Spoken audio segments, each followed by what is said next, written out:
একটা ভদ্রমহিলা এসেছিলেন, 2 হাতটা পুরো আঁচড়ান। সে 14 দিন ধরে পজেসড আছে। ও আমাদের কথাই শুনছিল আর আমাদের জন্যই অপেক্ষা করছে। কি রে, দরজা বন্ধ করছিস কেন?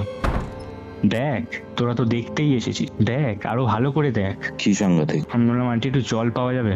আন্টি জল দিল। ছেলেটি আর বেঁচে নেই।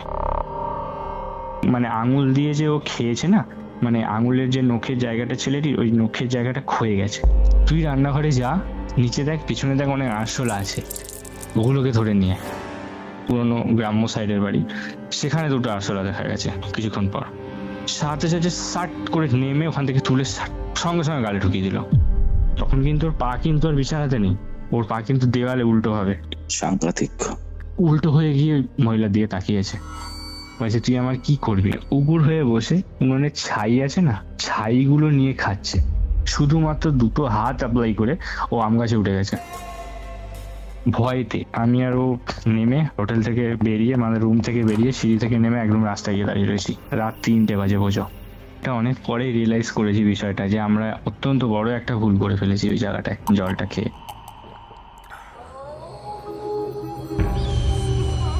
Curiophyte presents Ghostly Call Recording, a horror audio documentary by Kaustav Kumar. এবার ভয় পাবে তুমিও। একটা ছোট্ট শহর, ওড়িশার বালাসোর। রাত তখন গভীর, শহর ঘুমিয়ে পড়েছে, কিন্তু কেউ একজন জেগে আছে, অথবা কিছু একটা জেগে আছে। আমার একজন সাবস্ক্রাইবার রাজ সেই রাতে এক জায়গায় গিয়েছিল যেখানে দিনের আলো মরে গেলে ছায়ারা বেঁচে ওঠে। সে ভাবছিল শুধু এটা একটা অ্যাডভেঞ্চার, কিন্তু সে জানতো না সেই রাতই তার জীবন বদলে দেবে। একটা শব্দ দরজার ওপাশ থেকে, আর একটা নিঃশ্বাস একদম কানের পাশে, কিন্তু কেউ নেই। রাজ সেই রাতের প্রত্যেকটা মুহূর্ত রেকর্ড করেছিল। আজ আপনি শুনবেন সেই ভয়াল সত্য তার নিজের কণ্ঠে। এটা কোনো গল্প নয়, এটা ঘটেছে, এটা বাস্তব। আলো নিভিয়ে ফেলুন, হেডফোন পরে নিন আর প্রস্তুত হন। ভয় এবার ঠিক আপনার পাশেই দাঁড়াবে। আজকের এই এপিসোডটি আপনারা কোথা থেকে শুনছেন সেটা এখনই একটা কমেন্ট করে জানিয়ে দিন। আপনারা যারা যারা আমার সাথে নিজের লাইফের এরকমই কোনো প্যারানর্মাল এক্সপিরিয়েন্স বা সত্যি ভৌতিক ঘটনা শেয়ার করতে চান, যোগাযোগ করুন হোয়াটসঅ্যাপে। হোয়াটসঅ্যাপ নাম্বারটি হচ্ছে 6290675195। এই নাম্বারে যোগাযোগ করে আপনি আমার থেকে আপনার অ্যাস্ট্রোলজিক্যাল চার্ট রিডিং এবং কোনো স্পিরিচুয়াল হেল্পও চাইতে পারেন। তাহলে আর আমি কথা বাড়াচ্ছি না, সরাসরি চলে যাচ্ছি কিউরিওফাইটের ঘোস্টলি কল রেকর্ডিং সিরিজের মারাত্মক একটি হরর পডকাস্টে। এটাই ছিল আজকের ঘটনা। আজকের এই ঘটনাটা কোথা থেকে শুনলেন সেটা কমেন্ট করে জানান। ভিডিওটা ভালো লাগলে অবশ্যই লাইক করে শেয়ার করে দিন। অ্যান্ড কিউরিওফাইট ইউটিউব চ্যানেলে নতুন হলে সাবস্ক্রাইব করে বেল নোটিফিকেশন অন করে রাখতে ভুলবেন না, যাতে কিউরিওফাইটের প্রত্যেকটা নতুন ভিডিওর আপডেট আপনারা সবার আগে পেয়ে যান। আপনারা যদি আমার সাথে এরকমই কোনো প্যারানর্মাল এক্সপিরিয়েন্স শেয়ার করতে চান বা কোনো সত্যি ভৌতিক ঘটনা শেয়ার করতে চান, তাহলে যোগাযোগ করুন আমাদের অফিসিয়াল হোয়াটসঅ্যাপ নাম্বার 6290675195 এই নাম্বারে। দেখা হচ্ছে পরবর্তী এপিসোডে, যেটি আসছে বৃহস্পতিবার দিন দুপুর ঠিক 3টের সময়। ততক্ষণ অবধি কিউরিওফাইটের এরকম আরও 2 এপিসোড দেখতে আপনার মোবাইল স্ক্রিনে আসা ডান দিকের অথবা বাঁ দিকের বক্সে ক্লিক করুন।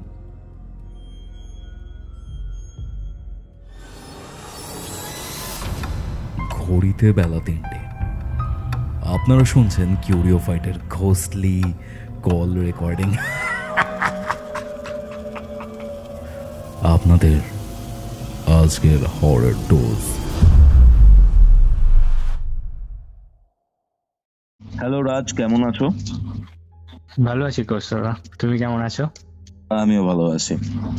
তো বেসিক্যালি তুমি আমাদেরকে যখন যোগাযোগ করে জানাও যে তোমার লাইফে বেশ কিছু ঘটনা রয়েছে এবং হুম। সেই ঘটনাগুলোর মধ্যে একটি ঘটনা খুব রিসেন্টলি ঘটেছে। আর হ্যাঁ, হ্যাঁ। ঘটনাটা যেখানে ঘটেছে সেই জায়গাটাতে বা সেই এরিয়াতে আমি নিজেও গেছি এবং সেই জায়গাতে থেকেছি, জায়গাটার এসেন্স অনুভব করেছি। হুম। এরকম একটা জায়গা, একটা জঙ্গল, টু বি অনেস্ট।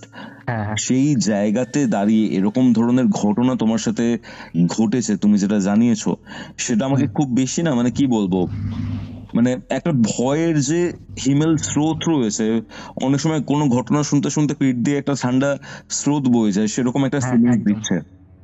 একদম কি ঘটেছিল আমি একদম না শুরু থেকে জানতে চাই রাজ, কি ঘটেছিল একটু শেয়ার করো শুরু থেকে। হুম। ঘটনাটা আজকে আমি যে ঘটনাটা বলবো একদম শুরু থেকেই বলবো। হুম। তো এই ঘটনাটার মধ্যে এই ঘটনাটা আমিও মানে বিশ্বাস মানে আমার নিজেরও ঘটার পর ডাইজেস্ট করতে অনেকটা টাইম লেগেছিল, আর এটার অনেকটা আফটার এফেক্টও ছিল। আচ্ছা। আর সেগুলো আমি শেয়ার করব। তবে এই ঘটনাটা তো কিছু মানুষ মানে যারা শুনবেন তাদেরকে কিছু অ্যাওয়ারনেসও দেওয়া আছে, কিছু মেসেজও আছে। সেগুলো ঘটনাটা পুরো শুনলে সবাই বুঝতে পারবে। হুম হুম। তো এই ঘটনাটা শুরু করার আগে আমি একটা ঘটনা বলতে চাই, কারণ এই ঘটনার সঙ্গে লিংক আছে। সেটা পরে গিয়ে পুরোটা শুনলে বোঝা যাবে।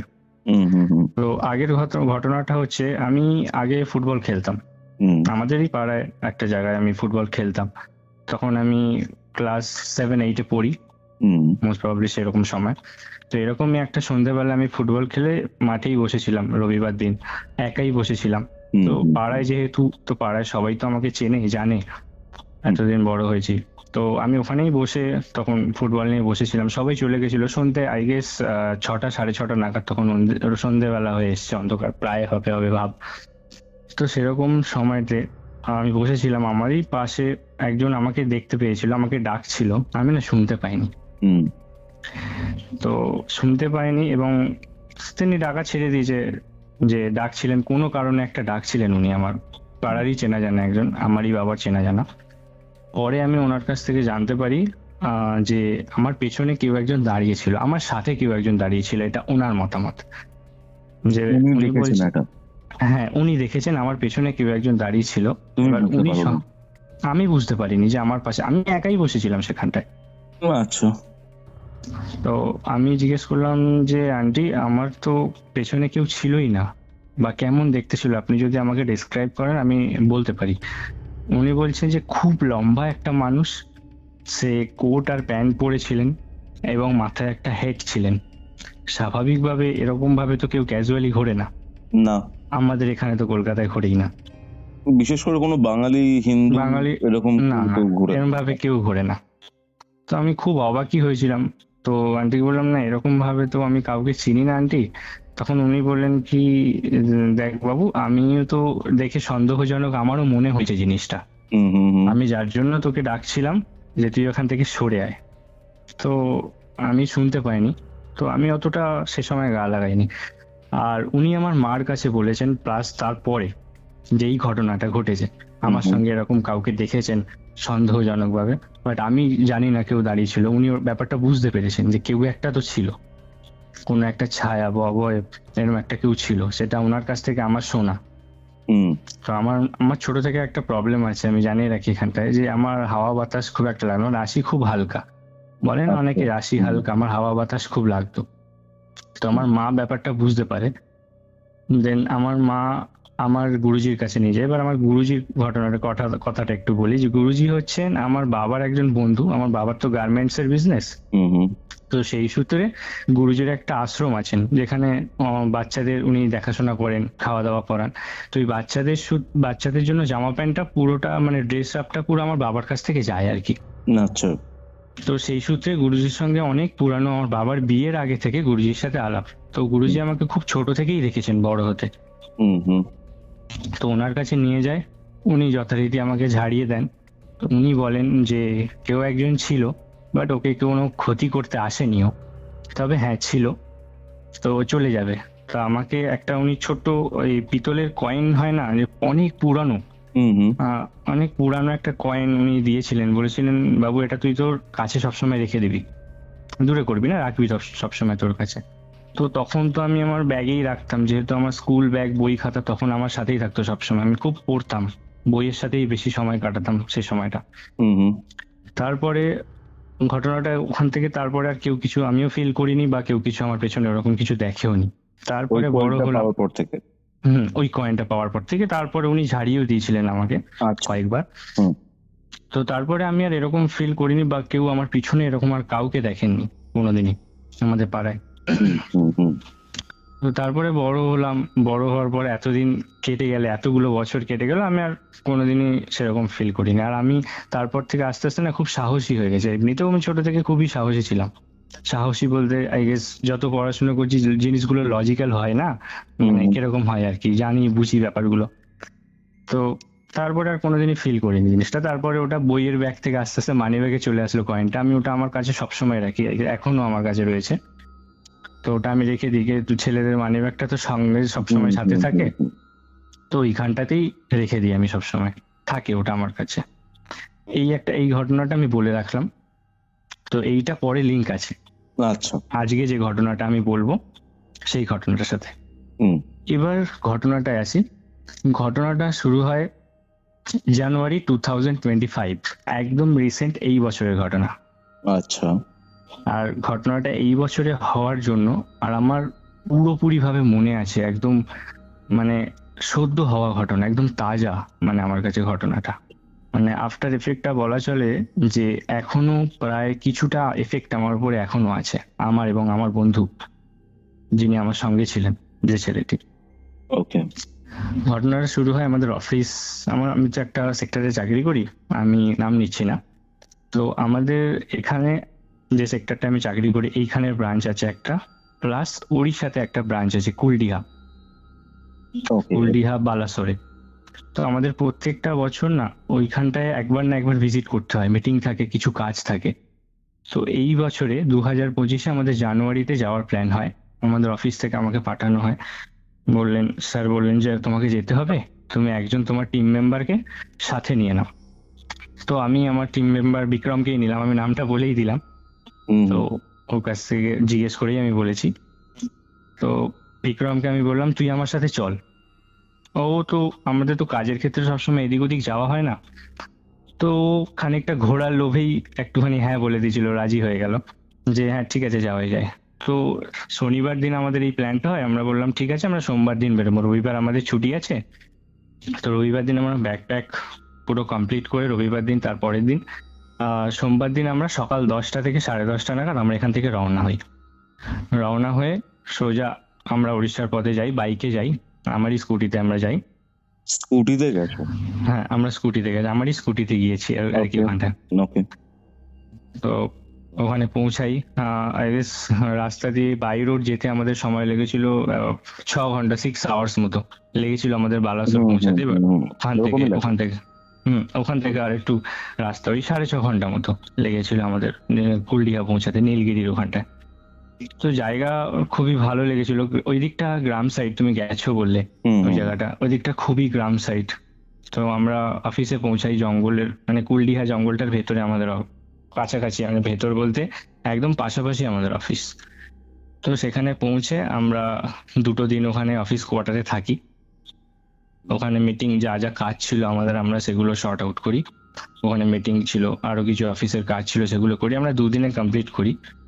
তো করার পরে আমি আর আমার বন্ধু বিক্রম একটা প্ল্যান করলাম যে ভাই আমরা তো সবসময় টাইম পাই না এখানে আসার, বছরে একটাই দিনই, মানে একটা বারই আসতে পারি।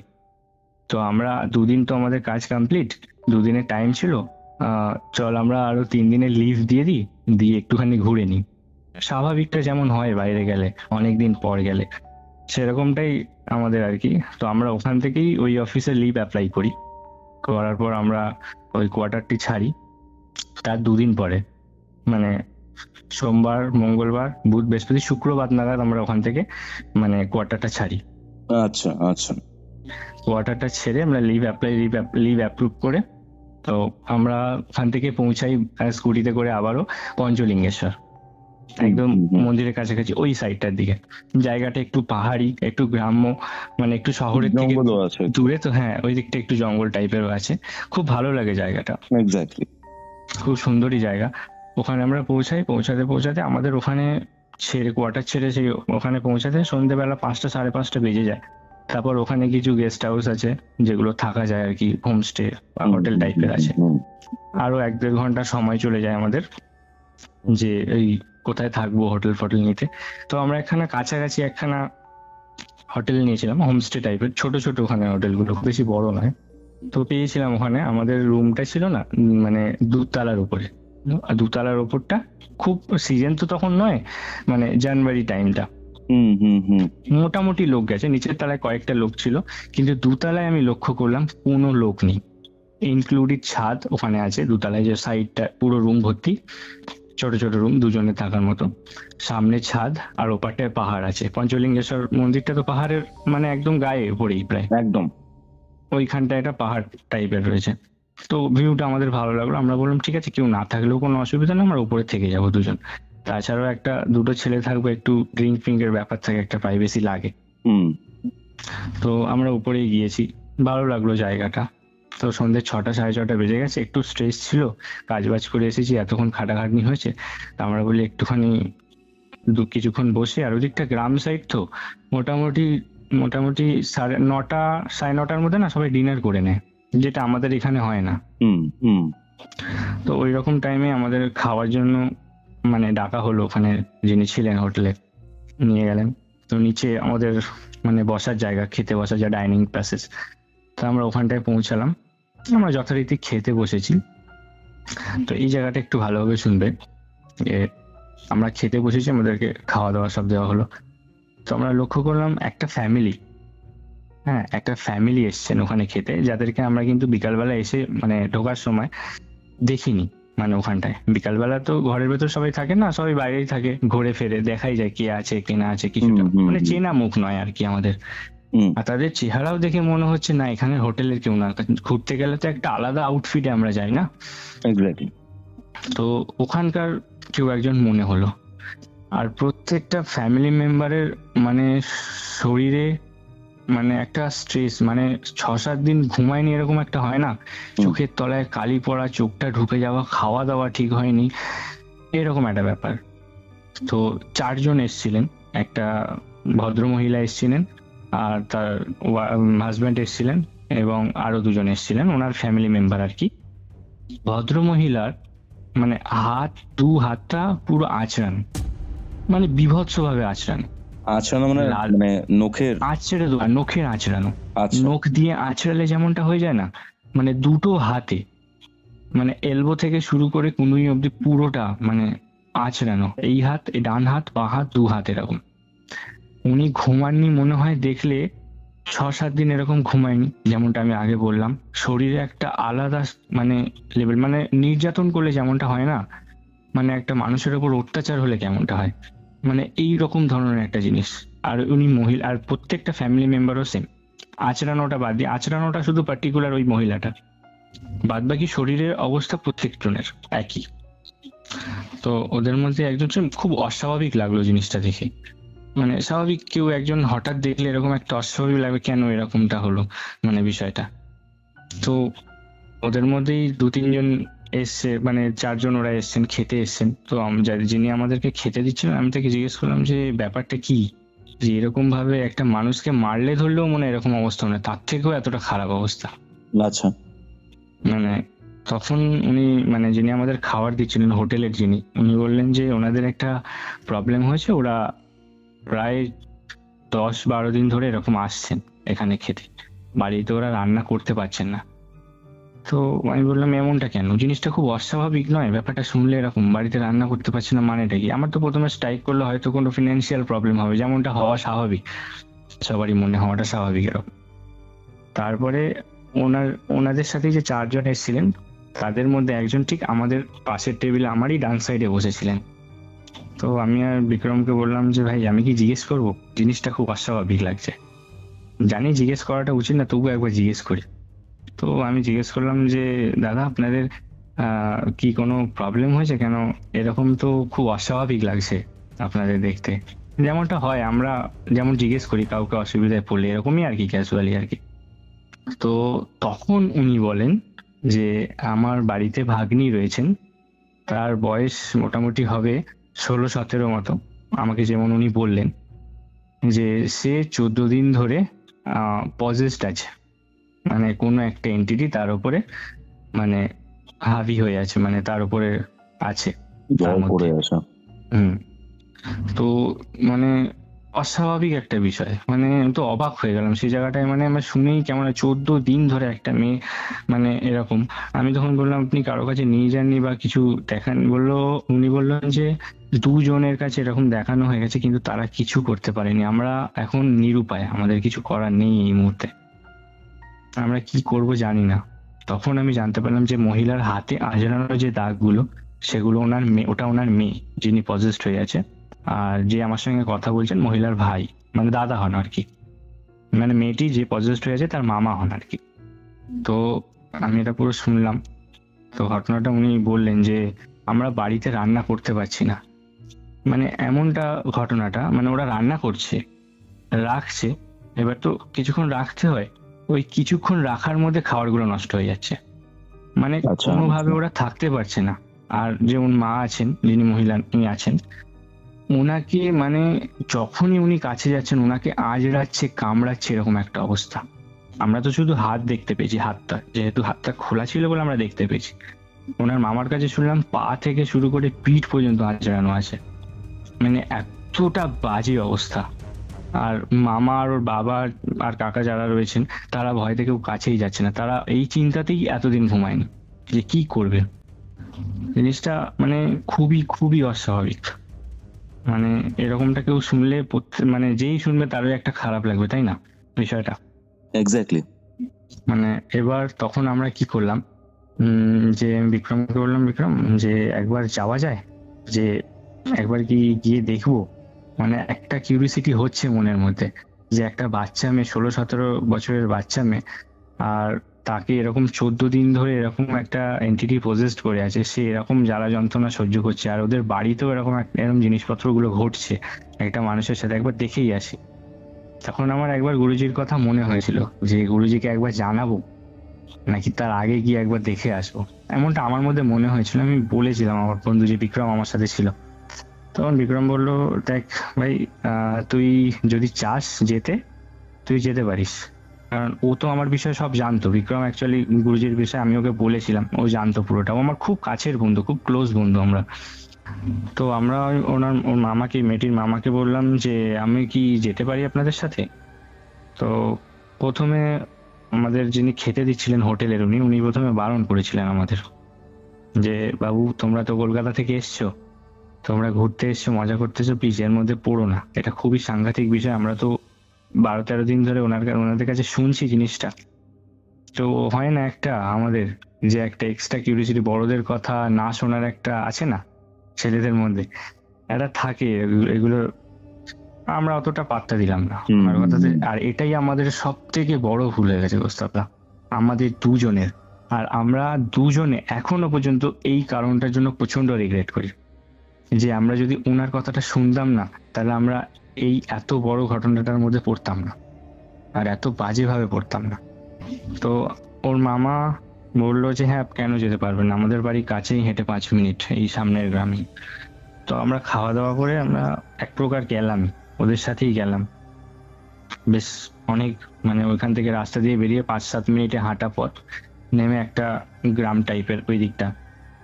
ওদের বাড়িতে ঢোকার এন্ট্রেন্সটা আমি বলি, ওদের বাড়িটা না অনেকটা বড় জায়গা নিয়ে, বেশ অনেকটা বড় জায়গা নিয়ে, সামনে উঠোন আছে, কিছু গাছপালা আছে, এরকমটা পাঁচিল দিয়ে না পুরোটা ঘেরা, মাটি ইট মাটি মিলিয়ে বাড়িটা করা, মানে কিছুটা ইট দিয়ে গাঁথনি, উপরটা মানে মাটি দেওয়া, তার উপরে খড় দেওয়া। ওইদিকে এরকম টাইপের বাড়িগুলি আছে না একটুখানি গ্রাম সাইডের দিকটায়। তো ওই বাড়িতে যে ঢোকার মুখটায়, ওই বাড়িতে যে গাছগুলি ছিল না, মানে উঠোনটা যে ফাঁকা জায়গাটা, ওই গাছগুলি না একটাও গাছ ওই বাড়িতে বেঁচে নেই, আমি লক্ষ্য করলাম। ওই রাতে বোঝা যাচ্ছে যে পাতাগুলি মুড়ে গেছে পুরো, একটা গাছ বেঁচে নেই। এবার আমরা তো খুবই সাধারণ, আমরা কিছুই বুঝবো না, আমরা জাস্ট দেখতে গেছি। এবার ঘরে মানে ঢুকলাম, মানে ওদের এন্ট্রি নিলাম ওদের মানে এরিয়াটার মধ্যে। অস্বাভাবিক, ওদের ঘরের প্যাসেজ শুধুমাত্র পার্টিকুলার একটা ঘরে না, পুরো যে এরিয়াটা ঘরে রয়েছে না, পুরো এরিয়াটাতে একটা বিশ্রী একটা বাজে গন্ধ। মানে কি বলবো, ওখানে দাঁড়ানো যায় না এরকম একটা গন্ধ। কিন্তু ওদের সেটা মনে হচ্ছে না, মানে যারা রয়েছে মানে ওদের ফ্যামিলি মেম্বার, ওদের সেটা মানে ওরা 12-13 দিন এই জিনিসটা নিয়ে অভ্যেস হয়ে গেছেন। মানে বুঝতে পারছো বিষয়টা কি ওদের ওদের সঙ্গে হচ্ছে? গা সহ হয়ে গেছে একটা জিনিস বারবার একটা বারবার জিনিস যখন বারবার বারবার হতে হতে হতে ওদের মানে ক্যাজুয়াল হয়ে গেছে। এবার আমরা তো প্রথম গেলাম, আমরা মানে কি এতটাই মানে বাজে বাজে মানে তীব্র তীব্র, কোনো কোনো জায়গায় তীব্র আসছে, কোনো কোনো জায়গায় হাওয়া মানে হালকা হালকা হালকা হালকা হাওয়ার সাথে সাথে আসছে। অস্বাভাবিক একটা মানে শীতলতা আছে ওদের বাড়ির এরিয়াটার মধ্যে, কিন্তু বাইরের এনভায়রনমেন্টটা আলাদা। কিন্তু গেটের বাইরের এনভায়রনমেন্টটা আলাদা, আবার ওদের এরিয়ার বাড়ির এরিয়াটার ভেতরের এনভায়রনমেন্টটা কিন্তু সম্পূর্ণ আলাদা। দুটো বোঝা যাচ্ছে, পার্টিকুলার ভাবে খুব ভালোভাবে বোঝা যাচ্ছে। আমরা তো বাইরে থেকে গিয়েছি, তো এই জিনিসটা মানে আবহাওয়ার বিষয়টা আমি বুঝতে পেরেছি। এবার আরেকটা বিষয় লক্ষ্য করলাম, আমরা বললাম কটা বাজে, বিক্রমকে জিজ্ঞেস করলাম কটা বাজে একবার দেখ। ও ফোন বের করে দেখছে ওর লো ব্যাটারি ফোনে, আমি ফোন করে দেখছি আমার ফোনে লো ব্যাটারি, পুরো লাল সিগন্যাল দেখানো রয়েছে। কিন্তু আমরা খুব ভালোভাবে জানি যে আমরা ফোনে চার্জ দিয়ে গেছিলাম, ম্যাক্সিমাম 60-65% চার্জ ছিল। এই জিনিসটা কেন হয়েছে আমি আজও মেলাতে পারি না, কেন এই জিনিসটা হয়। এই জিনিসটা হয়েছিল আমাদের সাথে, আমাদের ফোনে কোনো চার্জ ছিল, অতএব আমরা কিন্তু না কোনো ফোনে কাজ করেছি বা এরকম কিছু করিনি, কোনো অপারেশন করিনি যে ব্যাটারি নষ্ট হয়। তো এই জিনিসটা লক্ষ্য করলাম, টাইমটাও দেখলাম, তখন সেই মুহূর্তে আমি মোটামুটি বুঝতে পেরে গেছি, কিছুটা তো বুঝতে পেরে গেছি আমরা দুজনে। আর তাছাড়া শুনেছি যে এরকম একটা বিষয় পজেস্ট রয়েছে। ঘরটা মানে যেই ঘরটার মধ্যে মেয়েটিকে রাখা হয়েছিল, যে মেয়েটা পজেস্ট, সেই ঘরটি পুরো তার মানে দরজাটা শেকল দিয়ে বাঁধা, মানে মোটা শেকল হয় না, ওই মোটা শেকল দিয়ে বাঁধা। মানে এরকম পুরো মানে দরজাটা যেন খোলা যাবে না, 10টা মানুষ ওই দরজা খুলতে পারবে না, এরকম অবস্থায় মানে শিকল দিয়ে বাঁধা রয়েছে দরজাটা, যাতে ও না বেরোতে পারে। মানে অ্যাটাক করছে, মানে ওর ফ্যামিলি মেম্বার ওর মাকে মানে আজরে ফাজরে দিচ্ছে না। তো এরকম ঘটনাতে আমরা ঢুকলাম, পুরো বাড়িটা আমরা এদিক সেদিক পুরোটা এমনি ঘুরে দেখলাম। আমরা তো কোনোদিনও যাইনি, এরকম এক্সপিরিয়েন্স আমাদের সেরকম একটা ছিলও না। দেখেছি তো আমি আন্টিকে বললাম যে আন্টি আমি একবার ওকে দেখতে পারি, মানে ওকে বললো বাবু দরজা তো খোলা যাবে না, কারণ আমরা তো এখন ওকে মানে নিজেদের বলে দেখছি না, কারণ তোমরা বাইরে থেকে এসেছো, তোমরা এসছো, ঘটনাটা আমাদের সঙ্গে যেটা ঘটছে তোমরা শুনেছো, কিন্তু আমরা চাই না তোমাদের উপর একটা অ্যাটাক হোক। স্বাভাবিক উনি বললেন, রিকোয়েস্ট করলেন যে তো ঠিক দরজার পাশে না একটা জানলা আছে, ওদের জানলাটা বাইরে দিয়ে বন্ধ, তো বললো যে তুমি যদি দেখতে চাও তুমি এই জানলা থেকে দেখতে পারো।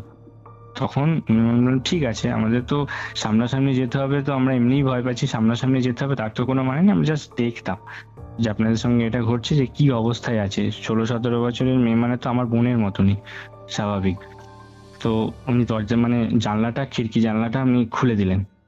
প্রস্তাবদা মানে তুমি বললে বিশ্বাস করবে না, মেয়েটা মানে হাঁটু গেড়ে, মানে বিছানার উপরে যেটা হাঁটু মানে ভাঁজ করে যেমন বসে না, সোজা হয়ে হাঁটু হাঁটু ভাঁজ করে মাথাটা উঁচু করে, ও ঠিক ওই জানলার দিকে তাকিয়ে রয়েছে। মানে বজ্রাসনে বসে আছে। হ্যাঁ, বজ্রাসনে পুরো বসে রয়েছে, ও জানলার দিকে তাকিয়ে বসে আছে। আর আমার সাডেনলি আমার মনে হয়েছে ওই সময় যে ও আমাদের কথাই শুনছিল আর আমাদের জন্যই অপেক্ষা করছিল, এটা পুরো মনে হচ্ছে ওকে দেখে। এবার ওর অবস্থাটা আমি তোমাকে ডিসক্রাইব করি। চুলগুলো এলোমেলো, চুলগুলো লিটারালি টেনে টেনে কিছু কিছু জায়গাতে, হাতের নখগুলো কামড়েছে, পুরো হাতটায়, পুরো দু হাতের নখ কামড়ানো, পুরো রক্তে ভেজা দুটো হাতর, সারা গা নিজের আঁচড়েছে পুরো। আর মানে ঘরের জিনিসপত্র, যে বই খাতা ফাতা এলোমেলো যাবতীয় যা ছিল সব ছিঁড়েছে ওই ঘরটায়। ও মানে কি পুরো ঘরটায় দাপিয়ে বেরিয়েছে, মানে বললে বিশ্বাস করা যাবে না ওর চেহারাটা, এরকমই চেহারাটা। আর জানলাটা খোলার পর থেকে এত বিচ্ছিরি গন্ধ আসছে ওর ঘর থেকে, যে জানলাটা সামনে দাঁড়ানো যাচ্ছে না, পেছনে জানলা থেকে অনেক মানে একটুখানি দূরে ওর খাটটা ছিল, আর ওই খাটে পুরো বজ্রাসনে বসে রয়েছে আমাদের দিকে তাকিয়ে, পুরো মানে সোজাসুজি পুরো আমাদের দিকে তাকিয়ে বসে রয়েছে। আর ওর ওই তাকানোটা না, মানে একটা 16-17 বছরের মেয়ে ও সব এরকম ভাবে তাকাতে পারে, যে মনে হবে আমাদের সাডেনলি মনে হচ্ছে, এরকম মনে হচ্ছে যে ও ওখান থেকে লাফ মেরে এসে জানলাটার সামনে তুম করে দাঁড়াবে। মানে এরকম মাঝে মাঝে বডি ল্যাঙ্গুয়েজ এরকম দেখাচ্ছে, কিন্তু বসে বসেই দেখাচ্ছে ও।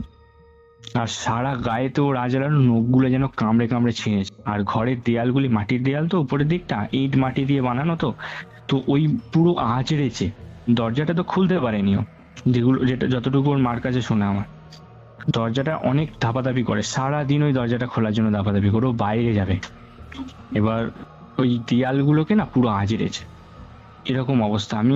মানে আমি আমি আরো আমি আর বন্ধু, মানে আমার বিক্রম বন্ধু যে ছিল, ওর মানে কি বলবো, মানে আমরা দাঁড়াতে, মানে আন্টি দরজাটা বন্ধ করে দিন, আমরা এরকম ভাবে দেখতে পাচ্ছি না, আমরা তো অভ্যস্ত নই না ওই জিনিসগুলো দেখে, যেসব জিনিসপত্রগুলো ও করেছে ঘরের ভেতর।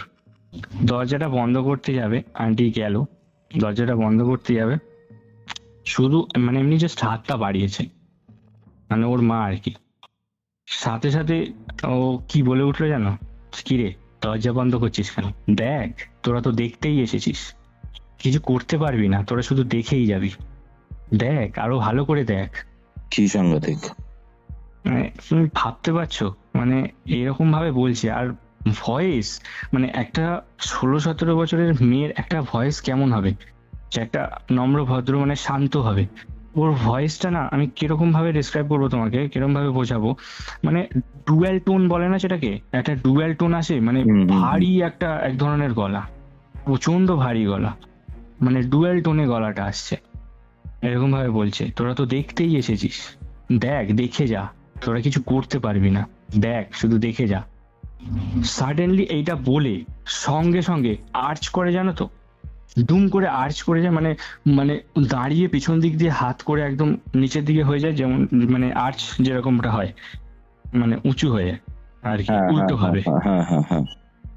সঙ্গে সঙ্গে সেরকম হয়ে গেল, সাথে সাথে এরকম ভাবে ঘুরে গিয়ে আমাদের দিকে, মানে নিচু হয়ে আর্চ করে, মানে মাথাটা তো নিচের দিকে, পুরো এরকম জানলার দিকে তাকিয়ে আছে। সাডেনলি এরকম মানে এমন ভাবে হাসছে না, মানে মানে ধারণার বাইরে, মানে এমন এমন জিনিসও ঘরের ভেতর করছে, মানে না ওই জায়গা থেকে আমরা সরতে পারছি, আমরা স্টাকড হয়ে গেছি ওখানে থেকে, একদম ওখানে দাঁড়িয়ে পড়েছি, যে আমরা নড়ার ক্ষমতা নেই, যে এমনটাও ঘটে। এটা সচক্ষে আমার জীবনে এত বছরে আমি প্রথম দেখলাম, ফার্স্ট টাইম, যে এরকম অবস্থা একটা বাচ্চা মেয়ে। সাথে সাথে ওর মা, আমাদের মানে অবস্থা, আমরা দাঁড়িয়ে দাঁড়িয়ে লিটারালি ওখানে ঘামছি, এরকম একটা অবস্থা।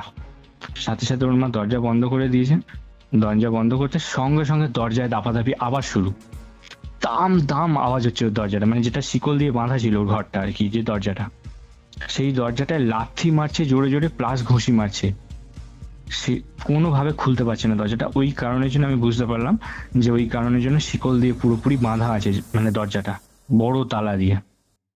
মানে একটুখানি আন্টি, এবার আমি বললাম আন্টি একটু জল পাওয়া যাবে? আন্টি জল দিল, একটা গ্লাসে, আমাকেও দিল, আমার বন্ধুকেও দিল। এটাও একটা ভুল করলাম, প্রস্তাবটা নোট করো জিনিসগুলো। জল খেয়েছো? হ্যাঁ, আমরা মানে ওদের বাড়ি থেকে আমরা জল খেয়েছি। মানে ওই সময়টা না আমাদের মাথায় কিছু আছে এই জিনিসপত্রগুলো দেখে, না আমাদের যে একটা হুঁশ আছে যে এখানে এরকম একটা কেস, এখানে কিচ্ছু খাওয়া যাবে না, এই বাড়ি থেকে কিছু নিয়ে যাবো, আমরা জাস্ট দেখতে এসেছি। খেলাম জলটা খেয়ে কিছুক্ষণ ধাতস্থ হয়ে বসলাম। আমি আন্টিকে বললাম যে আন্টি এমনটা হলো কি করে? তখন সেই মুহূর্তে জলটা খেয়ে কিন্তু আমাদের কোনো রকম কিছু হয়নি, নর্মাল যেরকম সেরকমই লেগেছে, আমরা খেয়েছি। এবার জলটা খাওয়াটা কেন আমরা ভুল, সেটা আমি পরে আসছি। এবার আমি আন্টিকে জিজ্ঞেস করলাম যে আন্টি আপনি আমাকে খুলে বলতে পারবেন, আপনার যদি কোনো অসুবিধা না থাকে, যে কেন এই জিনিসটা কি করে হলো, কিভাবে হলো? তো তখন এবার ওর মামা এগিয়ে এসে বললেন যে ওর মার বলার অবস্থায় নেই, আমি তোমাকে বলছি। আমি বললাম ঠিক আছে, কোনো অসুবিধা নেই। এবার দাবায়, মানে ওদের যে দাবাটা ছিল না, অনেক মানে লম্বা প্যাসেজটা ওদের বাইরে, তো সেখানটায় একটা দুটো মোড়া দিয়েছে, মানে পুরনো হয় না মোড়াগুলি, হয় না বেতের যে কাঠি দিয়ে বানানো ওই মোড়াগুলি, ওইগুলো পেতে দিয়েছে। তো আমরা ওখানে বসেছি, বসে এবার ওই মেয়েটার সঙ্গে কি করে এটা হলো এবার সেটা বলছি। ওর মামা মানে এইটা আমাদের ওখানেই শেয়ার করেছিলেন, যে কিভাবে মেয়েটা আর কি পজেসড হয়। তো একটা ছেলের সঙ্গে ওর প্রেম হয়েছে, ছেলেটা মানে মানে নিচু জাত হয় না এরকম। আর মেয়েটা, এটা বলা হয়নি, মেয়েটা যে মেয়েটা পজেসড আছে ওরা কিন্তু ব্রাহ্মণ, ওরা বণিক, বণিক ফ্যামিলি, ব্রাহ্মণ ফ্যামিলি বা ব্রাহ্মণ, তাই তো? ব্রাহ্মণ, হ্যাঁ ওরা কিন্তু ব্রাহ্মণ। বণিকটা আই গেস যত সম্ভব ওদের উপাধি পাওয়া এরকমটা হয়, এটা আমার মনে করা, বাট ওরা ব্রাহ্মণ। তো ওদের সাথে এরকম ঘটছে, মানে কি সাংঘাতিক বিষয় আর কি। তো মেয়েটা একটা ছেলেকে ভালোবেসেছিল, আর ছেলেটার বাবা হচ্ছে একটা মানে তান্ত্রিক টাইপের লোক, মানে নিম্নমানের একটা হয় না, যেটা ওর মামার কাছে শোনা, আমাদের এটা ওরাই জানে। তো ওরকম একটা তান্ত্রিক টাইপের লোক। তো শুরুতে তো ওনার তান্ত্রিক টাইপের লোক, এদের কোনো প্রবলেম হয়নি, এরা জেনেছেও অনেক পরে। তো ওরকম চলেছে বেশ কয়েকদিন, 6-7 মাস ওরা প্রেম করেছে। তো এরকমই একদিন ওদের বাড়িতে মেয়েটাকে ডাকা হয়, মানে পড়তে যেত ওরা, পড়া বাঙ্ক করে ঘুরতে যেত, এটা পরে জানতে পেরেছে ওর বাড়ির লোকেরা। তো একদিন মেয়েটি ওর বাড়িতে যায়, মানে রবিবার দিন এক্সট্রা পড়া আছে বলে না, ওরা দেখা করতো বাইরে। তো এরকমই একটা রবিবার ওদের বাড়িতে যায়, সেদিন আমার বাবা ছিল ওর বাড়িতে। ওর বাবা দেখেছে মেয়েটিকে, দেখে ভালো বলেছে, ওদের ছেলেটির বাড়িতে গেছে মেয়েটি, সব দেখেছে। ওর বাড়িতে নিয়ে যায়, ওর বাবা রাজি হয়, ভাবতে পারছো বুঝতে পারছি।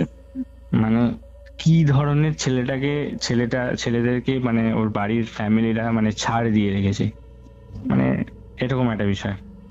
তো মেয়েটা যায়, সেটা কোনোভাবে ওর বাবা জানতে পারে, মেয়েটির বাবা জানতে পেরে সঙ্গে সঙ্গে সেই রবিবারই টিউশন যেখানে মেয়েটি পড়তে যেত সেখানে যায়, সেখানে তাকে খুঁজে পায় না।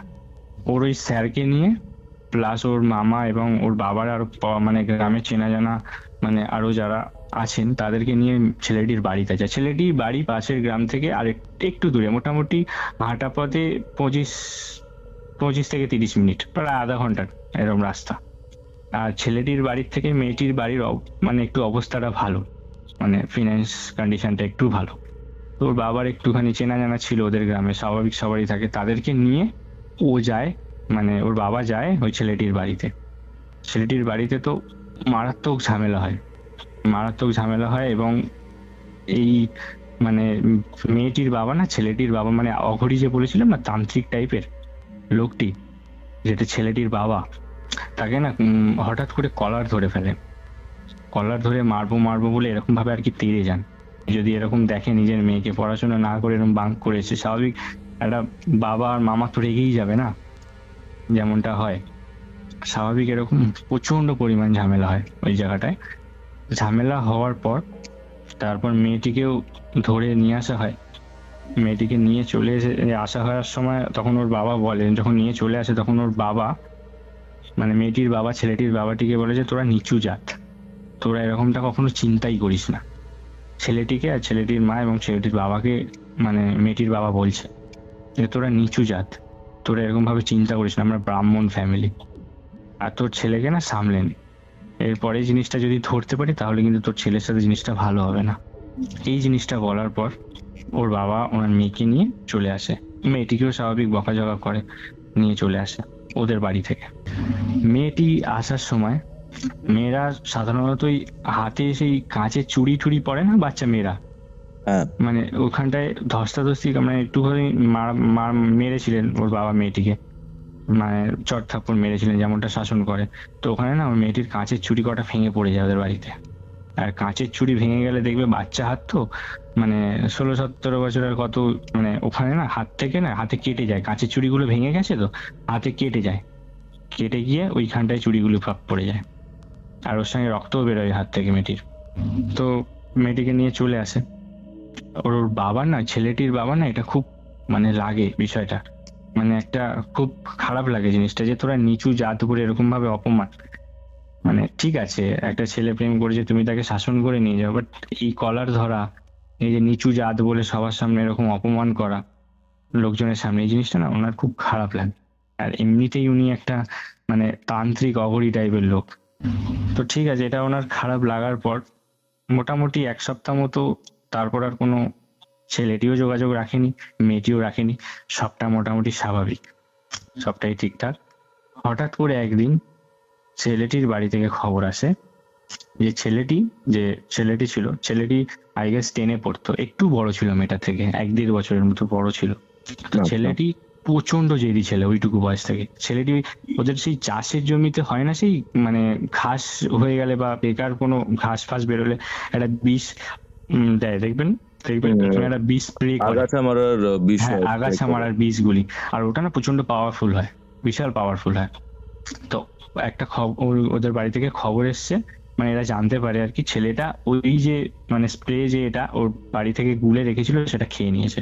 ধানের মানে চাষের জমির যে বাঁধা হয় না, ওই সাইড থেকে যাওয়ার রাস্তাগুলি থাকে না ওইখানটায়, যে দুটো বাঁধার মাঝখানে যে সরু মতো আল টাইপের থাকে না, মাটি দিয়ে করা থাকে উঁচু মতো, তো ওইখানটায় বসে ওরকম একটা জায়গায় বসে ছেলেটি খেয়ে নিয়ে মানে উল্টো হয়ে এরকম পড়ে আছে, মানে খেয়ে নিয়েছে, মানে ও আর মানে ছেলেটি আর বেঁচে নেই, মানে আত্মহত্যা করেছে। আত্মহত্যা করেছে। মানে আঙুল দিয়ে যে ও খেয়েছে না, মানে আঙুলের যে নখের জায়গাটা ছেলেটির, ওই নখের জায়গাটা ক্ষয়ে গেছে, অনেকটা ক্ষয়ে গেছে। মানে বুঝতে পারছো বিষটা কতটা পাওয়ারফুল। করোসিভ অ্যাকচুয়ালি, গলিয়ে দেয় জিনিসপত্র। হ্যাঁ, জিনিসপত্রগুলো মানে পচে গেছে মানে ভেতরটা আর কি, বুঝতে মানে পারছি। এতটাই খারাপ অবস্থা হয়েছে। আর পুরো মানে খেয়ে নিয়েছে। তো খাওয়ার পর এরা গিয়েছিল ওখানটায়, যে মেয়েটিকে নিয়ে যায়নি, ওর মামা আর ওর বাবা গিয়েছিল। এই জিনিসটা থাকতে পারেনি, একটা বাচ্চা ছেলে তো, যতই তাকে খারাপ বলুক যাই বলুক, তো গিয়েছিল ওরা, গিয়ে ওরা দেখেছে জিনিসটা যে ছেলেটি এরকম অবস্থা। তখন ওর বাবা বলেছিল, ওর বাবা মানে ছেলেটির বাবা কাঁদতে কাঁদতে, মেয়েটির বাবা তো গিয়েছিল দেখতে, তো মেয়েটির বাবাকে বলেছিল ছেলেটির বাবা যে তুই ছেলেটাকে নিয়ে নিলি, এমন ভাবে আমাকে অপমান করলি যে ছেলেটাকে নিয়ে নিলি, ছেলেটা আর থাকলো না আমার কাছে, তুই ভালো থাকবি তো যে ছেলেটিকে আমার কাছ থেকে নিয়ে নিলি, তোর মেয়ে ভালো থাকবে এটা মনে হয়? তখন মেয়েটির বাবা বললো যে দেখো আমরা তো এটা জানতাম না যে আপনার ছেলে এরকম ভাবে একটা স্টেপ ওঠাবে, একটা ছোট বয়সে, এত ছোট বয়সে, এটা তো মানে আমরা বুঝতে পারিনি, আমরা তো জানি না।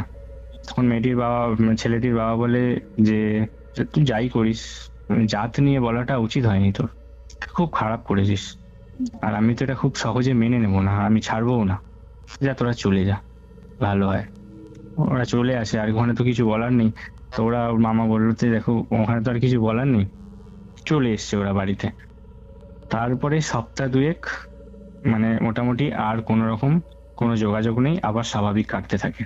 সপ্তাহ দুয়েক পর থেকে মেয়েটি না কাউকে একজন প্রেজেন্স লক্ষ্য করে। রাতের বেলা তো মেয়েটি পড়তো, বাচ্চা মেয়েটি, ও পড়তো মানে ধরো 11টা 11:30টার সময় যখন সব নিস্তব্ধ হয়ে যেত ও পড়তো, ওর নিরিবিলিতে পড়াশোনা করতে ভালো লাগতো।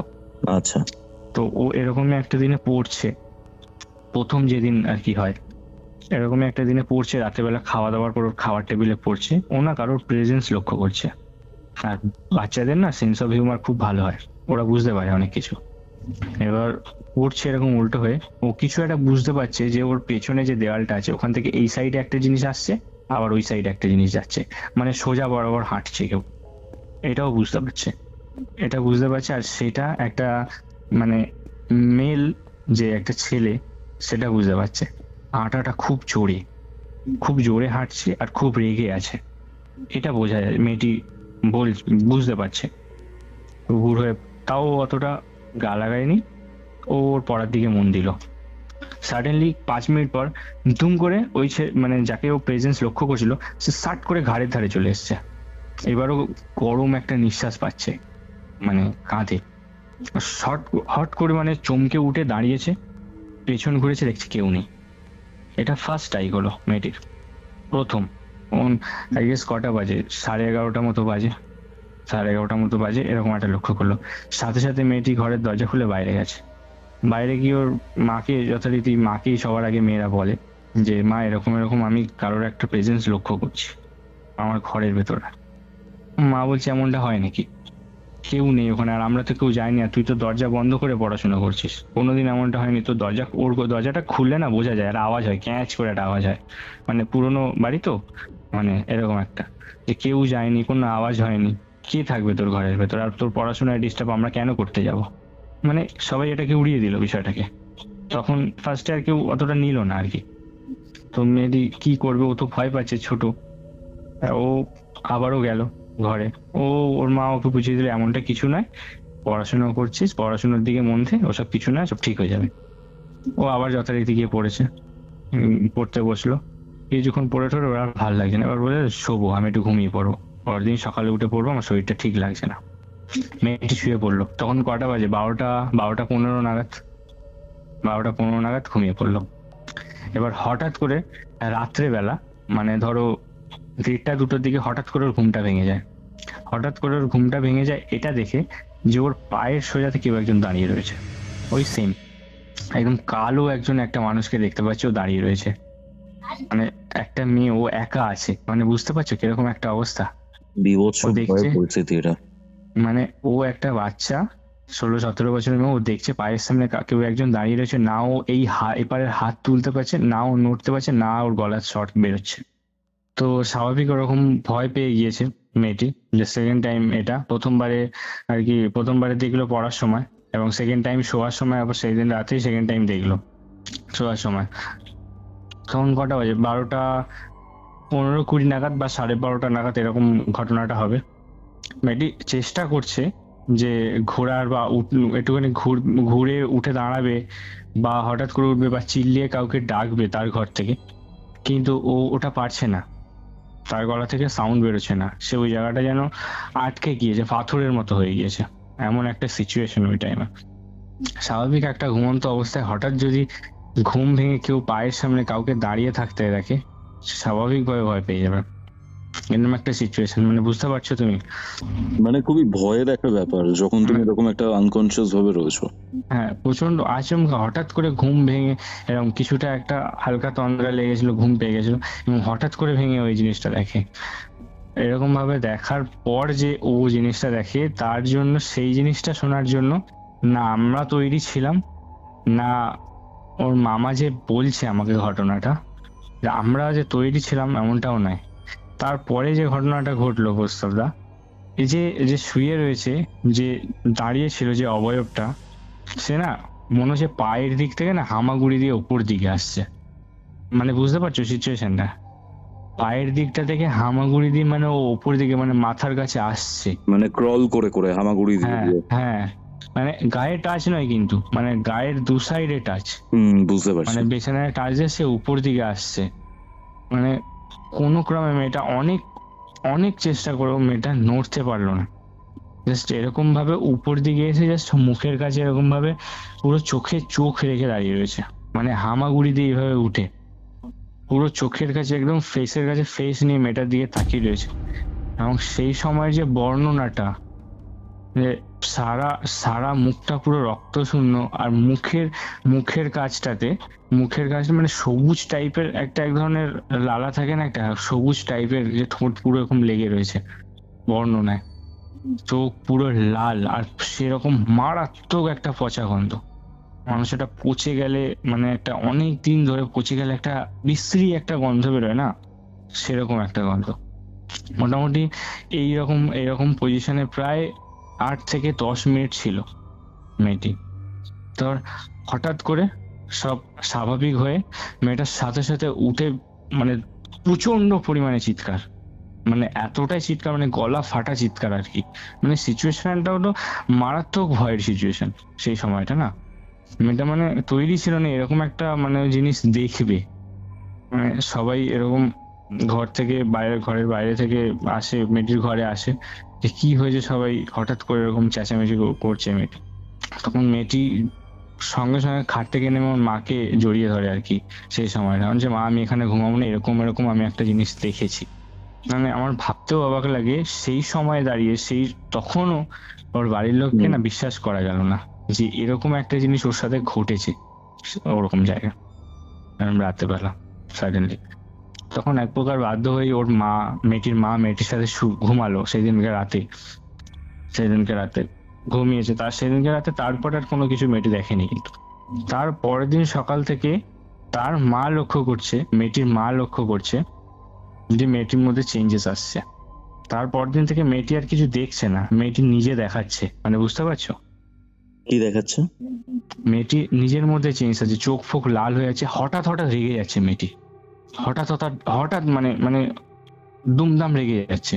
মেয়েটির চোখটা লাল হয়ে উঠছে, খাবার দাবার ছুঁড়ে ফেলে দিচ্ছে। দুপুরবেলা ঘটছে এটা, সকালে ওঠার পর খাওয়া দাওয়া করে টিফিন করে যে দুপুরবেলা যে লাঞ্চে যাবে, লাঞ্চের আগে ঘটছে এটা। হঠাৎ হঠাৎ মেয়েটি রেগে যাচ্ছে, চোখ টোক পুরো লাল হয়ে যাচ্ছে, আর চোখের তলায় কালি হয়ে যাচ্ছে আস্তে আস্তে। সেদিন থেকে প্রায় বলা চলে কৌস্তবদা, মেয়েটি আস্তে আস্তে আস্তে আস্তে খাওয়াটাও বন্ধ করে দিল। মানে খাওয়া দাওয়া করতো না আর কি, সারাক্ষণ ওই ওর নিজের ঘরের একটা কোনায় বসে উপরে দরজাটা বন্ধ করে রাখতো। তখন তখন অব্দি ঘরে সবাইকে যেতে দিত, শুধু এই খাওয়াটা বন্ধ করে দিল, আর মাঝে মাঝে এরম রেগে যাচ্ছে। মানে এটা হচ্ছে মানে ওই যে 3-4 দিনের মধ্যে আর কি। প্রথমে পড়তে বসে বুঝতে পারলো যে কেউ একজন হাঁটছে, তারপরে পায়ের সামনে দেখলো, তারপরের দিনে এরকম চেঞ্জটা শুরু হলো। মানে বুঝতে পারছো বিষয়টা আস্তে আস্তে কি হচ্ছে? বুঝতে পারছি, হাভি হচ্ছে আরো বেশি। হ্যাঁ, মানে 3-4 দিন পর থেকে না এরকম শুরু হয়েছে। মানে ওরকম খাওয়া দাওয়া ছেড়ে দেওয়ার পর এর পরের দিনগুলো জিনিসপত্র ছোড়া আরম্ভ করলো। ঘরের জিনিসপত্র, নিজের বই খাতা মানে ছেঁড়া, চাদর ফাদর, বিছানায় চাদর ফাদর, এগুলো যে বিছানাটা সেই জায়গাগুলি ছেঁড়া, নখ দিয়ে নখগুলিকে আঁচড়ানো, গায়ে হাত পায়ে আঁচড়ানো। এটা হচ্ছে 5 দিনের মাথায় শুরু হয়েছে। এরপরে একদিন হঠাৎ করে তার মা দুপুরবেলা খাওয়াতে এসছে। অলরেডি 5 দিন চলে গেছে, এরকম অবস্থায় আছে মেয়েটি, রোগা হতে যাচ্ছে এরকম অবস্থা, খেতেও পর্যন্ত চাইছে না। সামান্য ওই মানে হয় না যে লিকুইড খাবার নিয়ে যায় না অনেক সময়, যাতে জলের মতো খাইয়ে দেওয়া চলে, ওইটা অনেকটা ইজি হয় আর কি, সেরকম একটা খাবার নিয়ে গেছে মেয়েটি মা তো প্রায় কাঁদো কাঁদো অবস্থা, যে মেয়েটিকে এরকম অবস্থায় দেখে। মানে বাড়ির একমাত্র মেয়ে তো ওরা আর কি, মানে সেরকম প্রচন্ড ভালোবাসা, মানে আদুরে আর কি সেরকম। নিয়ে গিয়েছে, সাথে সাথে ওই যে খাওয়াটা যে বাটিতে করে নিয়ে সঙ্গে সঙ্গে ছুঁড়ে ফেলে দিল, পুরো মেঝেতে পুরো পড়ে গেল। চুপচাপ মায়ের দিকে ওরকম তাকিয়ে রেগে মেগে নিঃশ্বাস ফেলছে মেয়েটি। আমি খাবো না, আমার এসব খাবার পছন্দ না। মেয়েটি তখন মা বলছে যে কি খাবি বল, যেটা খাবি আমাকে বল, আমি রান্না করে দিচ্ছি, সেগুলো খা, ভাত মাছ এগুলো। মেয়েটি কি বলছে জানো? আমার বলছে আমার তুই রান্না, আমার ওর মাকে বলছে আর কি, মানে যে এরম বলছে, তুই রান্নাঘরে যা, সে রান্নাঘরে দেখ নিচে যেখানে গ্যাস আছে না, ওর পিছনে দেখ অনেক আরশোলা আছে, সেগুলো ধরে নিয়ে আয়। মানে ভাবতে পারছো এটা মানে কতটা ক্রিপি একটা জিনিস? মানে একটা মেয়ে তার মাকে এই কথা বলছে, বলছে কি, মেয়েটার মা বলছে তুই কি বলছিস এসব? মানে শুনে পুরো গা ঘিন ঘিন করে উঠলো। মানে মানে এরকম মানে একটা জিনিস মানে স্বাভাবিক মানে নেওয়া যায় না, মানে এই জিনিসগুলো। যে মাকে বলছে যে তুই তুই রান্নাঘরে যা, নিচে দেখ পিছনে দেখ অনেক আরশোলা আছে, ওগুলোকে ধরে নিয়ে আয়। যে খাবারটা ফেলে দিয়েছিল না, মানে ছুঁড়ে ফেলে দিল, যে হাতের বাটিটা এনেছিল ওর মা আর কি, ওইখানে ওই ওই আশেপাশে ওরকম 2-4টে কিছুক্ষণ পর ওরকম আরশোলা মানে আসে না, ঘরে থাকে না কোণে কাচারে, মানে যেহেতু ওদের মাটির বাড়ি, তো মাটি ইট বাড়ি, পুরোনো গ্রাম্য সাইডের বাড়ি, সেখানে 2টো আরশোলা দেখা গেছে কিছুক্ষণ পর। সাথে সাথে সাট করে নেমে ওখান থেকে তুলে সঙ্গে সঙ্গে গালে ঢুকিয়ে দিল, সাথে সাথে। মানে একটুখানি সুযোগ দিচ্ছে না, মানে উপর দিকে তাকাচ্ছে, যে জায়গাগুলো সেই টিকটিকি ফিকটিকি থাকে না ঘরে, সেই জায়গাগুলো, সেগুলো আবার ওর মাকেও বলছে যে ঘরে কোনো টিকটিকি দেখতে পাচ্ছি না, আমার খুব খিদে পাচ্ছে, এরকম ধরনের। সেইটা ওই যে সেই গালে ঢুকিয়ে নিল না আরশোলাটা, সাথে সাথে চিবানো শুরু করলো, ওটা আর ওর মা নিতে পারেনি। মার পুরো মানে ভেতরটা গুলিয়ে উঠেছে, সঙ্গে সঙ্গে ওর মা ঘরের বাইরে চলে আসলো। তো ওর বাবাকে বললো, যে ফোন করে বললো যে এরকম এরকম বিষয়, মেয়েটা এরকম এরকম করছে, আসলে খেয়ে নিচ্ছে, নেওয়া যাচ্ছে না যেসব জিনিসপত্রগুলো করছে বাড়িতে। বাবাও যথারীতি বাড়িতে ফিরলো কাজ থেকে, আশেপাশেই কোনো একটা জায়গায় কাজ করতো, ওর মামা আসলো। তো প্রথমে ওরা তো মানে এরকমটা দেখে তৈরি নয়, যে হঠাৎ করে এরকম একটা কি হয়ে গেল, 4-5 দিনের মাথায় এরকম ধরনের কাজকর্মগুলো করছে। এবার ওকে ধরে আশেপাশে একটা গ্রামে গঞ্জে দেখবে না এই জিনিসগুলো না খুব বেশি ছড়িয়ে যায়, বুঝলে, যে আশেপাশের লোকরা খুব বেশি জানতে পারে, মানুষ এসে দেখা শুরু হয়ে গেল তখন থেকে, 4-5 দিনের পর থেকে, যে কি হচ্ছে মেয়েটার সঙ্গে। মেয়েটা পুরো একদম পুরো রোগা, একদম ওই ফর্সা মেয়েটা, বোঝা যাচ্ছে, মেয়েটাকে দেখলে বোঝা যাচ্ছে মেয়েটা কিন্তু ফর্সা, সারা গা হাত পা আজড়েছে, ঠিক আছে। আর মেয়েটা খুব মিষ্টি দেখতে, এটা আমি পরে বুঝতে পেরেছি, ফর্সা মেয়ে। তো গা হাত পাওয়ার মাঝে পুরো রোগা হয়ে গেছে, একদম রোগা, ঠিক খাচ্ছে না যাচ্ছে না তো সেরকম কিছুই। তো পাশে একটা ওদের যে চেনা জানা রয়েছে গ্রামে, ওরা আর কি ওর মা বা ওদের ফ্যামিলিকে সাজেস্ট করে যে দূরে একটা জায়গায়, কিছুটা দূরে একটা জায়গায় একটা মানে বয়স্ক একটা মহিলা থাকে যারা এইসব মানে কাজকর্মগুলি ঠিক করে আর কি, মানে ওদের ওখানে। তো ওনাকে একবার আনা যেতে পারে বা ওনার কাছে নিয়ে যাওয়া যেতে পারে, এরকম টাইপের একটা শুনলাম। তো ওর মামা যথারীতি তাকে কন্ট্যাক্ট করে যে ওনার গ্রাম থেকে আর একটু দূরেই আর কি সেই জায়গাটায় যাওয়া হলো। ওরা গেল, বাবা আর ওর মামা মিলে গিয়ে যে যে ভদ্র মহিলাকে আনা হলো, উনি ঘরে ঢুকতে, উনি এসেছিলেন ভদ্র মহিলা, উনি ঘরে ঢুকেছে, এন্ট্রি নিয়েছে, উনি এন্ট্রি নিয়ে ওই যে ওদের যে বাউন্ডারিটা ছিল বাড়ির ওখানে ঢুকে বলে দিয়েছে ওর বাবাকে, মেয়েটির বাবাকে বলে দিয়েছে যে তোদের বাড়িতে প্রচন্ড খারাপ জিনিস আছে, তুই দেখতে পাচ্ছিস তোর উঠোনে যাবতীয় যত গাছ আছে, প্রথমত তো তুলসী গাছ, ওদের একটা তুলসী মঞ্চ ছিল ঢুকতেই পাশে একদম বাঁ সাইডে। ওই তুলসী মঞ্চের যে গাছটি অলরেডি মারা গেছে, গাছটি পুরো শুকিয়ে গেছে। তো সেটাই দেখিয়ে ওই মহিলা উনি বলেছিলেন যে দেখ তোর উঠোনের তুলসী মঞ্চ সমেত সবকিছু গাছ দেখ মরতে চলেছে, এগুলো দেখেও তুই বুঝতে পারছিস না যে তোর বাড়িতে মারাত্মক একটা খারাপ কিছু রয়েছে। আচ্ছা চল আমাকে দেখা, তোর মেয়েকে দেখা। কিন্তু বৃদ্ধা মানে যিনি এসেছিলেন স্বাভাবিক, ওনাকে নিয়ে গেছে ওর ঘরে, দরজাটা খুলে ঢুকেছে। ঢুকতে উনি মানে ওদের একটা ইয়ে থাকে না, ওই গুঁড়ো টাইপের একটা জিনিস থাকে চকের মতো, ওদের কাছে থাকে এরকম একটা জিনিস। তো প্রথমে উনি যেখানটা দাঁড়িয়েছে, উনি খাটের ওই সামনেটা এরকম ভাবে চকের ওইটা দিয়ে সোজা একটা মানে সোজা একটা লাইন টেনে দিয়েছে আর কি, যাতে ওটা ও না এপারে না আসতে পারে। আচ্ছা, মানে এই ঘটনাটা ঘটছে, এগুলো আমি কিন্তু ওর মামার কাছ থেকে শুনছি, বুঝতে পারছো তুমি? আচ্ছা। তো ওই লাইনটা টেনে দিয়েছে, লাইনটা টেনে দেওয়ার পর তখন মেয়েটিকে বলছে, মানে যে বৃদ্ধাটা যিনি এসছেন আর কি, মেয়েটিকে বলছে তুই কোথা থেকে এসেছিস, মানে এরকম জিজ্ঞেস করছে ওকে। তো উত্তর তো প্রথমে দেয় না, ও ওরকম মাথা নিচু করেই ও হাঁটু গেড়ে বিছানার উপর বসে রয়েছে, এরকম বিচ্ছিরি অবস্থা, আঙুল ফাঙুলের নখ ফোক কামড়েছে, পুরো দেয়াল ফেয়ালে আঁচড়েছে, মানে এরকম বিষয় আর কি, রক্ত লেগে রয়েছে। উনি কোশ্চেন করছে যে তুই কোথা থেকে এসেছিস বল, তখনও কোনো অ্যান্সার দেয়নি। তারপর ওই চকের যে কুমড়োটা যেটা দিয়ে লাইন টেনেছিল ওটা না ছুঁড়ে মেরেছে এরকম, সাথে সাথে যে মেয়েটা এরকম হাঁটু কেটে বসেছিল তো বিছানায়, ও দাঁড়িয়ে উঠে পুরো বিছানা যেদিকে মাথা দেয়, যে জায়গাটা উঁচু মতো থাকে না, দেখবে সামনে মাথার দিকে ওই জায়গাটা উঁচু মতো কাঠ দিয়ে করা থাকে না, ওখানে গিয়ে এরকম ভাবে দাঁড়িয়ে একদম দেয়ালে পিঠ ঠেকিয়ে দিয়েছে। পিঠ ঠেকিয়ে দিয়ে বলছে যে আমি এসেছি না, আমি আসিনি, আমাকে পাঠানো হয়েছে, আমি আসিনি, আমাকে পাঠানো হয়েছে, তুই কিছু করতে পারবি না, তুই শুধু দেখ আমি কি করছি, তুই শুধু দেখে যা, তুই কিছু করতে পারবি না তুই এসে।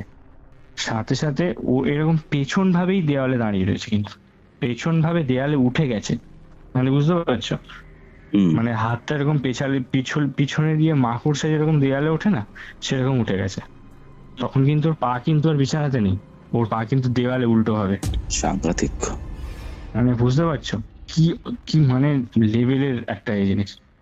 এক লাফে ওখান থেকে এসেছে বিছানাটা যেখানে শেষ ওইখানটায়, বিছানার ওপরেই, বাট বিছানা যেখানে শেষ ওই জায়গাটায়, ওখানটায় এসেই মাত্র যেই মানে উল্টো হয়ে গিয়ে, মানে আর্চ করে যেরকম না, উল্টো হয়ে গিয়ে ওই মহিলার দিকে তাকিয়েছে, বলছে তুই আমার কি করবি, মানে উল্টো হওয়া মানে বুঝতে পেরেছো, মানে আর্চ হয়ে যাওয়া, যেটা একদম উল্টো হয়ে গিয়ে এরকম ভাবে বলছে যে তুই আমার কিছু করতে পারবি না।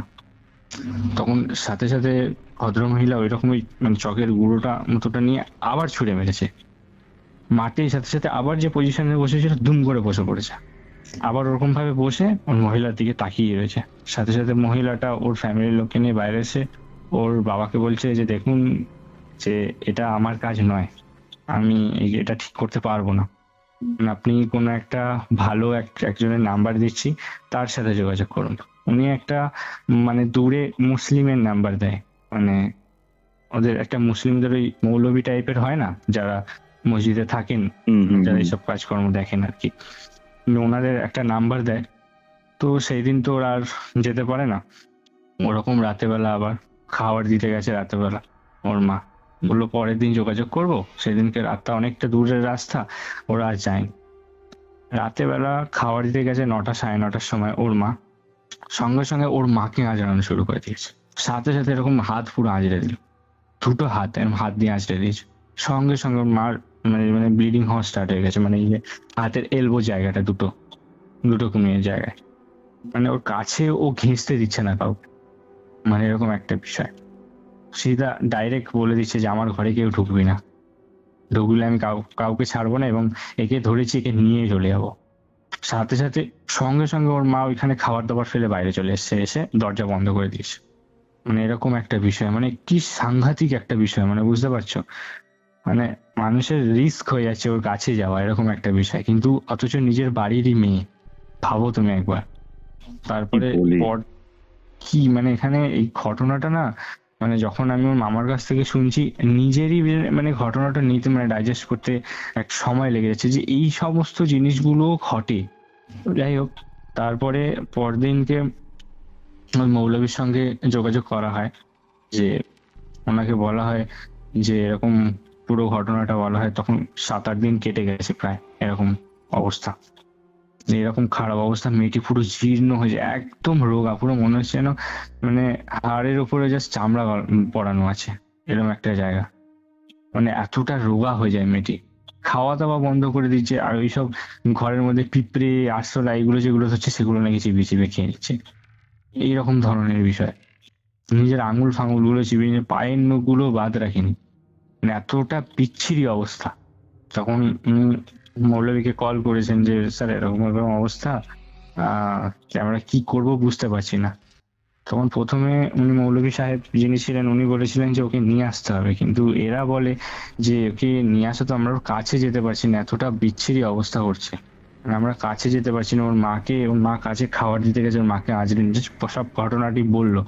তখন মৌলভী যিনি দেখলো যে রিস্ক আছে বিষয়টা, যে রাস্তাঘাটে নিয়ে আসা, তো উনি রাজি হলো এক প্রকার, যে ঠিক আছে আমি যাব, আমি নিজেই যাবো। উনিও আসতে রাজি হলেন, কিন্তু উনি সেই দিনকে আসতে পারবেন না, উনি তার পরের দিন আসবেন, এই জিনিসটা বললো। তো কিছু করার নেই, আর এরা সেই হিসাবেই রাজি হলো, বললো ঠিক আছে আসেন, আমি তাহলে দরজা বন্ধ করেই রাখছি, বেরোতে দেবো না, কিন্তু কিছু করার নেই তো তাদের, না। এবার সেই দিন রাতে প্রায় 7-8 দিন কেটে গেছে, মানে 8 দিন মানে রাতে এরকম অবস্থা। তো ওকে আর কি ঘরে আর কাছে যায়নি কেউ খাবার দিতে, ওই বিছানার কাছে খাবার রেখে দিয়ে ওরা চলে এসছে, মানে কিছু করার নেই আর, মানে বুঝতে পারছো, মানে গেলেই মানে আর কি কখন কি করে ফের বোঝা মুশকিল হয়ে যাচ্ছে বিষয়টা। তো আর চায়নি, খাবারটা ওরকম রেখে দিয়েছে, রেখে দরজাটা ওরা আটকে দিয়ে, মানে বাইরে থেকে আর কি ছিটকানি দিয়ে যে যার মতো শুয়ে পড়েছে। আর রাত তখন বাজে কটা, 12:30 মতো বাজে, যতটা আমি শুনলাম 12:30 মতো বাজে। ওর মামার হঠাৎ করে ঘুম ভেঙে যায়, হঠাৎই ঘুম ভেঙে যায় নর্মালি, 12:30 মতো বাজে। উঠে জাস্ট একটু জল খাওয়া, একটা জল পাশেই জল রাখা ছিল, খেয়েছে। খাওয়া দাওয়ার পর একটা আওয়াজ আসছে, আওয়াজটা ঠিক কিরকম, যে একটা মানে মাটি খোঁড়ালে যেটা আওয়াজ হয় না, খস খস খস খস করে একটা আওয়াজ হয় না, মানে কোদাল দিয়ে মাটি করলে? হ্যাঁ, হাত দিয়ে আঁচড়ালে আচ্ছা আচ্ছা। একটা আওয়াজ হয় না, ক্র্যাচ ক্র্যাচ করে একটা আওয়াজ হয় না মাটিতে, মানে সেরকম একটা আওয়াজ পাচ্ছে। এখন ওর মামা বলছে কি যে এরকম ধরনের আওয়াজটা তো মানে এত রাতে কেই বা জেগে আছে, এখন তো বাইরে তো কেউ নেই। ওর মামা বাইরে বেরিয়েছে, দাবায় বেরিয়ে মানে একটু উঁকি দিয়ে মানে বাইরের দিকে দেখতে গেছে। এবার দেখবে গ্রামের সাইডে না বাইরে উনুন থাকে, কাঠের জালে রান্না বান্না হয়, এরকম উনুন থাকে। এবার ওই উনুনে উবুর হয়ে বসে মেয়েটি বেরিয়েছে। আমি তোমাকে বললাম যে সিটকানি দেওয়া ছিল বাইরে, ওরা সিটকানি বাইরে দিয়েই ওরা দিয়ে শুয়েছে। এবার মেয়েটি কিভাবে বেরিয়েছে জানা নেই, কেউ জানে না। দরজা কিন্তু খোলা মেয়েটির, তখন ওর মামা লক্ষ্য করেনি যে মেয়েটির ঘরের দরজাটা খোলা। তো এরকম উকি দিয়েছে বাইরের দিকটা, ওর মামার ঘরটা একটু এপারে ছিল, ওর বাবা মার ঘরের ওপারে মেয়েটির ঘর, তারপরে ওর বাবা মার ঘর দাওয়া আছে, সামনেটা বড় উঠোন টাইপের, তার ওপারে ওর মামার ঘর, একটা সিঙ্গেল আলাদা ঘর। দেখছে মেয়েটি উপুর হয়ে বসে উনুনের ছাই আছে না, ছাইগুলো নিয়ে খাচ্ছে। পুরো ওই যে বললাম না আজরানোর শব্দটা, পুরো এরকম হাত দিয়ে আজরে ছাইগুলো তুলছে, মানে বুঝতে পারছো শুধু শুধু ছাই, মানে কাঠের জাল দিয়ে রান্না করা শুধু ছাই। মানে ওইটা দেখে ওর মামা নিতে পারেনি ওই জায়গাটায় দাঁড়িয়ে। মানে যে কি করবে ওই জায়গাটায়, সামনে কি আটকাবে নিজের ভাগ্নিকে, না ওই জায়গায় ওরকম ভাবে দাঁড়িয়ে দেখবে। মানে সিচুয়েশনটা মানে বুঝতে পারছো কি অবস্থায় আছে সেই জায়গাটায় ওর মামা, এরকম একটা জায়গায় দাঁড়িয়ে রয়েছে। ওর মামা জাস্ট ফোনটা বার করেছে পকেট থেকে, করে ঘরে ঢুকে গেছে। ওর মানে মেয়েটির বাবাকে কল করেছে, সামনে তো যেতে পারছে না, যখন তখন অ্যাটাক হয়ে যাবে ওর ওপর, কেউ তো যেতেই পারছে না ওর সামনে। মানে এরকম একটা অবস্থা, ডাকেও নি, আস্তে করে ঘরে পেছনে এসে ওর বাবাকে ফোন করেছে। ফোন করে সমস্ত ঘটনা তোর বাবাকে বলেছে, যে ভাগ্নি এরকম বাইরে গিয়ে আমি দেখলাম এরকম উনানে উগুর হয়ে বসে এই মানে খাচ্ছে। সাথে সাথে ওর বাবা আর মা উঠে দরজাটা খুলেছে দুম করে, টাইম নেয়নি, বলার সঙ্গে সঙ্গে দরজাটা খুলে বাইরে এসছে। ততক্ষণে না মেয়েটা ঘরে আসার সুযোগ পায়নি, ও বুঝতে পারেনি সবাই বেরোবে, ও তো জানে না যে ওর মামা দেখেছে। ওদের উঠানের সাইডে, এন্ট্রি সাইডে আমি তোমাকে একটা বলি, ওদের একটা বড় গাছ ছিল, পুরো বড় আম গাছ ছিল। যখন ও আওয়াজ পেয়েছে না যে বাড়ি মানে ওদের ঘর থেকে ওর বাবা মা বেরিয়ে এসছে বা ওর মামা সবাই বেরিয়ে এসছে সমস্ত লোক, সাথে সাথে ছাই খাওয়া বন্ধ করে দু হাত দিয়ে, বুঝতে পারো লক্ষ্য করো জায়গাটা, দু হাত দিয়ে, শুধুমাত্র দুটো হাত অ্যাপ্লাই করে ও আম গাছে উঠে গেছে। মানে এটা কি করে সম্ভব তুমি নিজেই বলো, ভাবো এরকম দুটো হাত দিয়ে কখনো উপরে ওঠা সম্ভব, পসিবল? মেয়েটি দুটো হাত দিয়ে ডালে উঠে গেছে, জাস্ট হাত দিয়ে টেনে টেনে, কোনো পা ইউজ করেনি। মানে হাতের মধ্যে অমানবিক একটা শক্তি চলে আসছে। মানে মারাত্মক শক্তি, পুরো বডিটাকে ও দুটো হাত দিয়ে ধরে ধরে তুলে নিয়েছে, পুরো উপরে ডালে তুলে নিয়ে গিয়ে একদম লুকানোর টাইপের হয় না, গাছের পাতার পেছনে লুকাবে, এরকম একটা বিষয়। কি লেভেলের, কি সাংঘাতিক অবস্থা। সাথে সাথে ওর বাবা মা মানে চিৎকার করেছে, আশেপাশে গ্রাম সাইডে তো সব আশেপাশেই থাকে, মোটামুটি সবাই উঠে এসেছে, সবাই মারাত্মকভাবে মানে মানে ভয় পেয়ে উঠেছে, এরা এমন জোরে চিৎকার করেছে আর কি। সবাই গাছের দিকে তাকিয়ে রয়েছে, মানে গ্রামের দিকে তো বাইরেটা অত রাতে অন্ধকারই হয় বেসিক্যালি, সব এরকম ওই যে দেখবে মশাল টাইপের জ্বালায় না, একটা হারিকেন ফ্যারিকেন মশাল টাইপের বেশি আগুন হয় যাতে আলো বেশি হয়, তাই না, ওরকম টাইপের জ্বালিয়ে পুরো লোক দাঁড়িয়ে রয়েছে, সে ওই মেয়েটি ওই গাছের ওপরে ওইভাবে মানে লুকিয়ে মানে লুকাতে তো পারছে না, দেখতেই পাচ্ছে সবাই, বাট ও চেষ্টা করছে ওই জিনিসটা। মানে কি করবে মানে যারা দেখছে তারাও জানে না, আর এর মানে মেয়েটির মা তো হাউ হাউ করে কাঁদছে যে আমি এটা কি দেখছি। এবার কি ঘটনাটা ঘটে, সেকেন্ড অফ সিচুয়েশন, একদম সেকেন্ডের মধ্যে যেরকম ভাবে দেখছে, মানে এরকম ভাবে দেখছে, সবাই এরকম নাম নাম করে করে যাচ্ছে, কেউ কেউ এরকম বলছে যে ওকে বাঁচানো যাবে না, এরকম বিষয়, সেগুলো তো শুনে ওর মা আরো বেশি ভেঙে পড়ছে। এইসব সিচুয়েশনে মানুষ কোথায় আরো বলবে যে সব ঠিক হয়ে যাবে, কিন্তু কিছু লোকও নেগেটিভ বলছে, সেগুলো ওর বাবা মা শুনছে, আরো বেশি ভেঙে ভেঙে পড়ছে যে এগুলো কি হচ্ছে, বাড়িতে একটাই মাত্র মেয়ে, মানে এরকম একটা বিষয়। এবং সেকেন্ডের মধ্যে সবাই তো তাকিয়ে রয়েছে, এরকম মন্তব্য করছে, ওর বাবা মা কাঁদছে, ওই ডালের মধ্যে যেখানে ও দাঁড়িয়ে ছিল না, সেখানে আবার সেম পজিশনে ওই যে ভদ্র মহিলাটা এসেছিল না, মানে ছাড়াতে এসেছিলেন যিনি বয়স্ক মহিলাটা, ওই যে পেছন ভাবে উল্টে আর্চ করে বলছিল না তুই কিছু করতে পারবি না আমি তোমাকে বললাম, ঠিক ওই সিচুয়েশনটা ওই রকম ভাবে ডালে পুরো উল্টো হয়ে এরকম ভাবে। ওইটা দেখে যতগুলো লোক দাঁড়িয়ে ছিল সবাই নিজের যে যার ঘরে চলে গেছে, ভয়তে, জাস্ট ভয়তে, মানে কি করবে ভেবে উঠতে পারছে না। লাস্টে আমার মামা আবার মৌলভী সাহেবকে ফোন করলো, মৌলভী সাহেব ফোন করে বললো স্যার এই অবস্থা, আমরা পারছি না ওকে রাখতে, আমরা দরজা বন্ধ করে রেখেও আটকাতে পারিনি। মৌলভী সাহেব উনি বললেন যে ঠিক আছে, ও যেরকম ওখানে আছে তোরা যেরকম দাঁড়িয়েছিস ওই পজিশনেই দাঁড়া, আমি আসছি, কিছু করার নেই, এখন যেতেই হবে। মানে মৌলভী সাহেব ওর মামার কাছে আর কি বললো সেই সময়টা। মৌলভী সাহেব যতক্ষণ আসবে মোটামুটি মিনিট 45 রাস্তা গাড়ি করে, মানে মোটামুটি ভালোই রাস্তা, মিনিট 45 গাড়ি করে আসা মানে অনেকটাই রাস্তা। তো ওই রকম আধা ঘন্টা মতো ওরকম ওইভাবে ও দাঁড়িয়ে রয়েছে, ওরা সবাই বাড়ির লোকরা সবাই গাছের দিকে তাকিয়ে ওরকম দাঁড়িয়ে রয়েছে, আর ও ঠায় ওইভাবে ওইরকম ভাবে পিছন ভাবে উল্টো হয়ে রয়েছে। আধা ঘন্টা পরেও আস্তে আস্তে সোজা হলো, যেইভাবে প্রস্তাবটা শোনো তুমি, যেইভাবে ও উঠেছিল না দুটো হাত দিয়ে, সেম ভাবে ও দুটো হাত দিয়ে নামলো, কেউ নেই, যারা যারা আশেপাশে এসেছিল তারা সব ঘরে চলে গেছে ভয়েতে। সেইভাবে ও নামলো গাছের নিচে, মানে হামাগুড়ি দেয় যেরকম, জানো তো জন্তুর এরকম 4 হাত পায়ে চলে এরকম, মানে ঠিক সেইভাবে 4 হাত পায়ে ও হেঁটে হেঁটে হেঁটে হেঁটে নিজের ঘরে গিয়ে ঢুকে গেল। ঘরে গিয়ে ঢুকে দুম করে দরজাটা বন্ধ করে দিল। মানে বুঝতে পারছো কি লেভেলের সাংঘাতিক। বুঝতে পারছি। তারপরে মেয়েটি ঘরে ঢুকে গেল ওইভাবে 4 পায়ে মতো, মানে পশুরা যেরকম হাঁটে না 4 হাত পায়ে, সেরকম ভাবে হেঁটে ঢুকে গেল। হুম, তারপরে ওই মৌলভী সাহেব ওই তার 15-20 মিনিট পরই এসে আশেপাশে, মানে বাড়ির আশেপাশে চলে এসেছেন উনি। ওর মামা আর কি, ওর মামাকে কল করেছে, ওর মামা এগিয়ে নিয়ে আসতে গেল।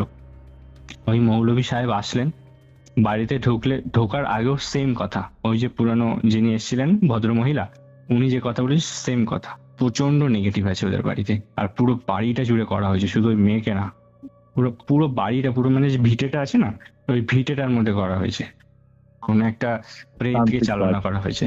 বুঝতে হ্যাঁ। পারছি। হুম, মানে এটা ওনার মামাকে বলেন এবং ওর বাবাকে, মেয়েটির বাবাকে বলেন। তারপর উনি সোজাসুজি বলেন আমাকে আপনার মেয়ের রুমে নিয়ে চলুন, কোথায় আছে ও। তো ওর বাবা মা নিয়ে যায়, মেয়েটির রুমে নিয়ে যায়। মেয়েটির রুমের কাছে সব ঘটনা তো উনি জানে, মামা বলেইছে। মেয়েটির রুমে ঢুকতেই মেয়েটি খাটে যে বসেছিল না, খাটের কোনায়, মানে ঘরের একদম কোনায় গিয়ে চুপচাপ মানে গুটি সুটি মেরে বসে পড়ে ওনাকে দেখেই। এবার দেখবে ওদের হাতে একটা ঝাড়ন টাইপের থাকে, ওই যে সেই ঝুল ঝাড়ু টাইপের, ওটাকে কি বলে আমি জানি না, আমার জানা নেই। যে ওই ঝাড়নটা দিয়ে এরকম হাওয়া দিয়ে, মানে উনি বলছে যে কোথা থেকে এসেছিস। তখন মেয়েটি আওয়াজ দিচ্ছে আমাকে, আমি তো আসিনি, আমাকে পাঠানো হয়েছে, আমার বাবা আমাকে পাঠিয়েছে। এটা শুনে সবাই অবাক, সবাই শক, বাবা পাঠিয়েছে মানে এটা কি। মানে বলতে ওই যে ওই ছেলেটির সঙ্গে প্রেম করতো না, যে ছেলেটি মানে ওই যে বিষ, মানে ঘাস মারা বিষ খেয়ে মারা গেছিল বললাম শুরুতে, ওই যে মেয়েটি ছেলেটির সাথে প্রেম করতো মেয়েটি, সেই ছেলেটি যে মারা গেছে, ও সেই নামটা বললো, আমি নামটা নিচ্ছি না, ওকে।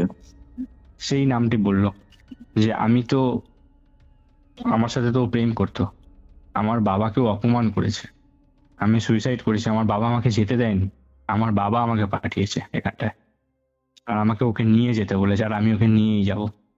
আর ওদের মৌলভী সাহেব বলছে তুই নিয়ে যেতে তো পারবি না, উনি বলছে তোকে তো নিয়ে যেতে দেবো না। তো ওনাদের একটা জল থাকে, যেটাকে ওরা পাক পানি বলে, হুম, দেখবে মুসলিমদের একটা পাক পানি থাকে, ওদের একটা জল থাকে, নামাজ পড়া থাকে, মানে মন তো সিদ্ধ একটা জল। সেই জল পুরো গায়ে গায়ে ছুড়ে, মানে মনে হচ্ছে না যেন মানে ছটফট করছে, মানে জ্বালা জ্বালা করছে, এরকম একটা বিষয়। মেয়েটি এমন ছটফট করছে যে তোকে আমি নিয়ে যেতে দেবো না, তোকে তো ছাড়তেই হবে। বলছে আমি ছাড়বো না, তুই এই প্রসেসে আমাকে ছাড়াতে পারবি না। মেয়েটি বলছে তুই এই জিনিস দিয়ে আমাকে ছাড়াতে পারবি না, আমাকে ওকে নিয়ে যেতেই হবে, নাহলে আমার বাবা আমাকে ছাড়বে না। তো ওখানেও একটা মানে মানে ওই জলগুলো ইউজ করা হচ্ছে, কোনো রকম ভাবে ছাড়ছে না, কোনো রকম ভাবে মেয়েটি আবার নিস্তেজ হয়ে যাচ্ছে, কোনো কোনো সময় না ছেড়ে দিচ্ছে, মানে হুম, স্বাভাবিক হয়ে যাচ্ছে। মাকে বলছে মা আমি আর পারছি না, ওর মাকে কেঁদে কেঁদে বলছে মা আমি আর পারছি না। স্বাভাবিক ওর মা মানে একটুখানি ইমোশনাল হয়ে যাচ্ছে, যে স্বাভাবিক মেয়ের সাথে এরকম স্বাভাবিক অবস্থা। মেয়ের সঙ্গে এরকম ঘটনাগুলো, এইসব জিনিসপত্রগুলি ঘটছে, এরকম চোখের সামনে এতদিন ধরে ঘটছে। স্বাভাবিক হয়ে যাচ্ছে, আবার আসছে, স্বাভাবিক হয়ে যাচ্ছে, আবার আসছে, রেগে যাচ্ছে, চোখ ফোক লাল, অটোমেটিক চোখ দেখলে বোঝা যাচ্ছে। মৌলভী সাহেব বুঝতে পারছেন পুরোপুরি ভাবে ওকে মানে ছাড়াতে পারছে না আর কি। তারপর ওর মাকে, মেয়েটির মাকে একটা মাদুলি মতো করে দেওয়া হলো, বললো কি এটা আপনার মেয়ের গলায় পরিয়ে দিন, পরিয়ে দিলে তো আমি ওটাকে পুরো দূর করতে পারবো না, বাট ওর কাছে আসবে না, দূরে দূরে থাকবে এটুকু বলতে পারি। তো কিন্তু কেউ তো যেতে পারছে না ওর সামনে, এইটা একটা অনেক বড় সমস্যা হয়ে গেছে। তো মৌলভী সাহেব বললো যখন ও স্বাভাবিক হবে, আমি তো এখানে আছি, আমি জলটা যখন মারবো ও কিছুক্ষণের জন্য স্বাভাবিক হবে, ও একটা টাইম দেবে, সেই টাইম পিরিয়ডের মধ্যে তোমাকে গিয়ে এটা পড়িয়ে আসতে হবে। তখন ওর মামা বললো যে ঠিক আছে আমি পড়িয়ে আসবো। তখন ওই মৌলভী সাহেব জল নিয়ে, বেশ অনেকটাই জল নিয়ে ছুঁড়ে মেরেছে। তো সেই সময় মানে একটু ছটফট করে না ও একটু স্বাভাবিক হয়েছে, মানে মেয়েটি স্বাভাবিক হতে ওর মামা সঙ্গে সঙ্গে ছুটে গিয়ে ওটা বেশ বড় মতো মানে কালো কার হয় না, ওই দিয়ে বানিয়েছিল আর কি, ওটা গিয়ে পরিয়ে দিয়ে এসছে গলায়। পরিয়ে দিতে মেয়েটি ওই সময়ের জন্য ওই একটু ঠিক হয়ে গেছে। কিন্তু পুরোপুরি মৌলভী সাহেব বলে যে পুরোপুরি আমি ওকে কাটাতে পারি না, ও কিন্তু আছে এখানে আশেপাশেই থাকবে। তো ওই পিরিয়ডটা ওই অবধি মৌলভী সাহেব করেছেন। তখন প্রায় 9-10 দিন ঘটে গেছে। মানে এইসব জিনিসপত্রগুলো চলছে। তো মৌলভী সাহেব যে যতটুকুনি করতে পেরেছেন উনি বলেছেন যে আমি এতটুকুনি করতে পারবো, করতে পেরে উনি ওনার মতো চলে গেছে। তারপরে মেয়েটি কিন্তু স্বাভাবিক ছিল, মোটামুটি তখন স্বাভাবিক। রাতের বেলা ওই রাতটা মেয়েটি ঘুমিয়েছে, ওই রাতটা মানে মোটামুটি বেজে গেছে, মানে 3টে 3:30 বেজে গেছে।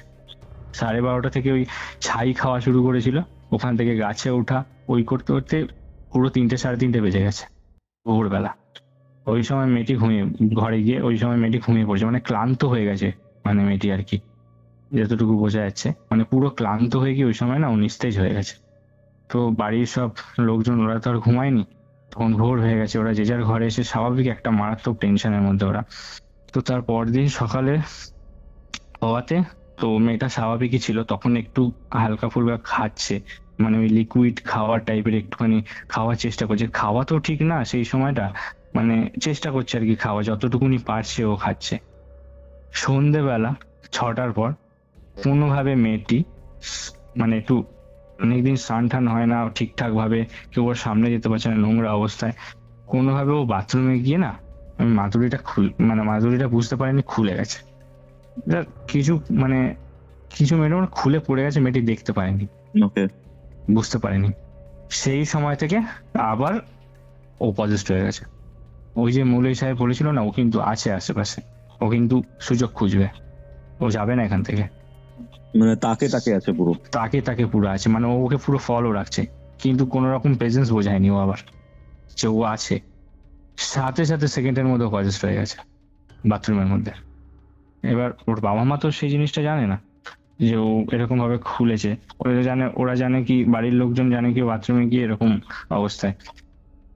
তো ওই যে পজেস্ট হয়ে গেছে, তারপরে ও শেয়ানা হয়ে গেছে, ও আর ওই জিনিস পড়বে না, মানে এরকম একটা বিষয় আর কি। ও বুঝে গেছে বিষয়টা, ও বাথরুম থেকে এসে স্বাভাবিকভাবে ঘরে ঢুকে গেছে, কাউকে কিছু বলেনি। পুরো স্বাভাবিকভাবে মেয়েটা এসে নিজের ঘরে ঢুকে দরজা বন্ধ করে দিয়েছে। ওর বাবা মা ভেবেছে কি নর্মাল স্বাভাবিক সন্ধ্যেবেলা। তো টিফিন দিতে ওর মা আবার ভেতরে ঢুকেছে, ঢুকতেই ওর মার হাত থেকে খাবার পড়ে গেছে তুম করে। সেম সিচুয়েশন, ওরকম পেছন ভাবে উল্টে ওরকম ভাবে উল্টে ওরকম ভাবে বিছানার উপরে। বলছে ওর মাকে, বলছে কি ভেবেছিলিস আমি চলে গেছি? আমি আবার এসেছি, এবার কি করবি? সঙ্গে সঙ্গে ওর মা বুঝতে পেরে গেছে, ওর মা বাইরে এসে সাথে সাথে দরজা লক করে দিয়েছে।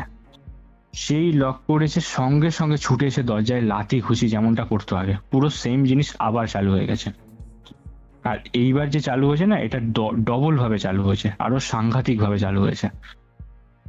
আজরানো দেয়ালে আজরানো, দরজায় লাথি মারা, জানলায় লাথি মারা, এরকম জিনিসগুলো, এইসব জিনিসপত্রগুলো। মানে এটা মোটামুটি 11-12 দিন হয়ে গেছে। এই সিচুয়েশনটায় আমাদের সঙ্গে ওদের দেখা হয়েছে ওই খেতে গিয়ে। বাড়িতে কিছু রান্না বান্না হচ্ছে না, করতে পারছে না, নষ্ট হয়ে যাচ্ছে রান্না বান্না। পুরো ভিটেটার ওপর করা হয়েছে না, মৌলভী সাহেব যেটা বলেছিল, বুঝতে পারছি।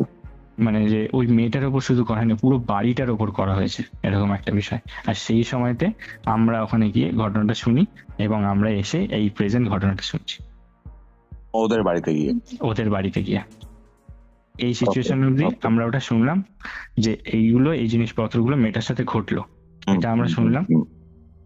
এবার আমি পুরোটা শুনলাম, মানে শুনে তো আমি আর বিক্রম অবাকই যে আমরা এরকম ধরনের ঘটনা তো কোনোদিনও শুনিনি, শুনে যতটা আমাদের ভয় লাগছে।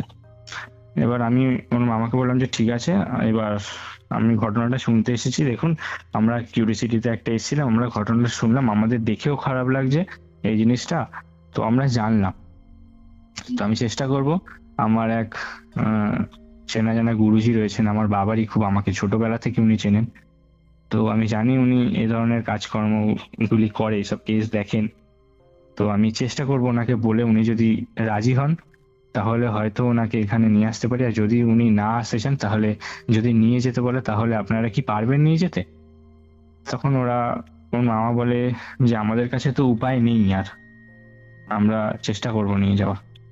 তা আমি বলে সেই দিনকে বেরিয়ে এসেছি ওখান থেকে। এবার আমরা ফোন বার করে দেখছি কি আমাদের ফোনটা সুইচ অফ। আমি প্রথমে ঢুকতে বলেছিলাম ব্যাটারি লো, দুজনেরই, একদম প্রথমে টাইম দেখতে গিয়ে। তো এবার আমরা দেখছি ফোনটা পুরো সুইচ অফ, আমাদের দুজনেরই সুইচ অফ। যে সেই সময় আমি কন্ট্যাক্ট করব যে বাড়িতে, সেরকম অবস্থায় নেই আর। তো আমরা বাইরে বেরিয়েছি যথারীতি। আমি বিক্রমকে বললাম যে ভাই এবার চল, অনেক হয়েছে, বুঝলাম এরকম ধরনের ঘটনাটা, আমরাও চুপচাপ, আমাদেরও একটা মানে শখ হয়ে আছি শুনে, ভয়ও লাগছে। তো বাড়ি থেকে বেরিয়ে গাড়ি চালিয়ে চালিয়ে আমরা হোটেলে এসে পৌঁছাই।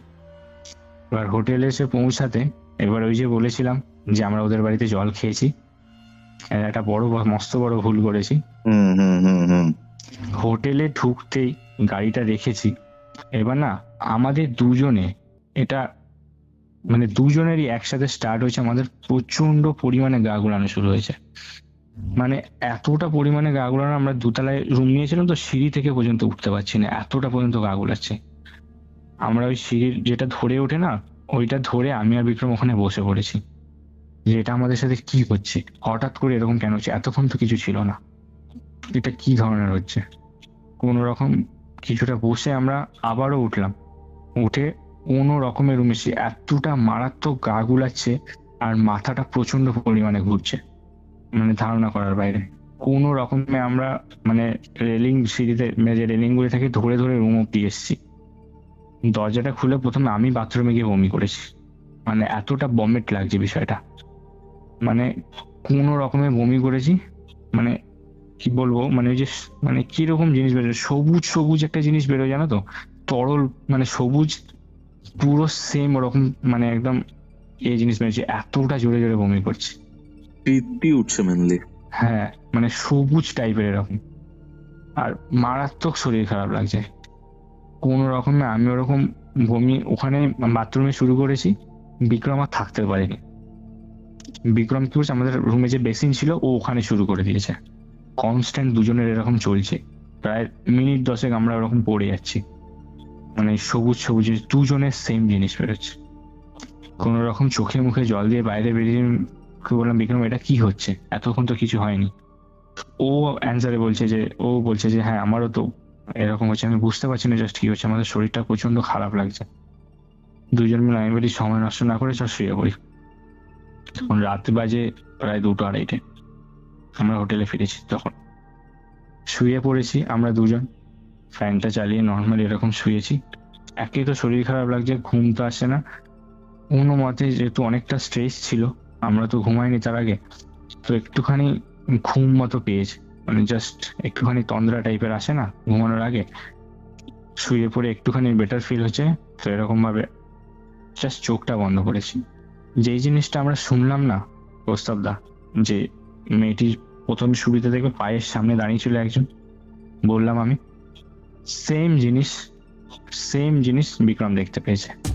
ও জাস্ট একটু ঘুমটা ভেঙেছে, ও দেখছে আমাদের পায়ের সামনে কেউ একজন দাঁড়িয়ে রয়েছে, পুরো সেম যেরকম বর্ণনা আমি ওখানে পেয়েছি, ও সেই জিনিসটা দেখছে, না ও নড়ছে না ও চড়ছে, ওরকম ভাবে দাঁড়িয়ে রয়েছে, না আমাকে ডাকতেও পারছে না, ওরকম স্টার্ট হয়ে এরকম, মানে কেউ যেন ওকে কোনো প্রকার আটকে রেখেছে, না ও কিছু বলতে পারছে না ও কিছু করতে পারছে না, আমাকে ডাকতে পারছে, কিন্তু ওটা স্টিল দেখছে যে পায়ের সামনে কেউ একজন দাঁড়িয়ে রয়েছে, একটা ছেলে।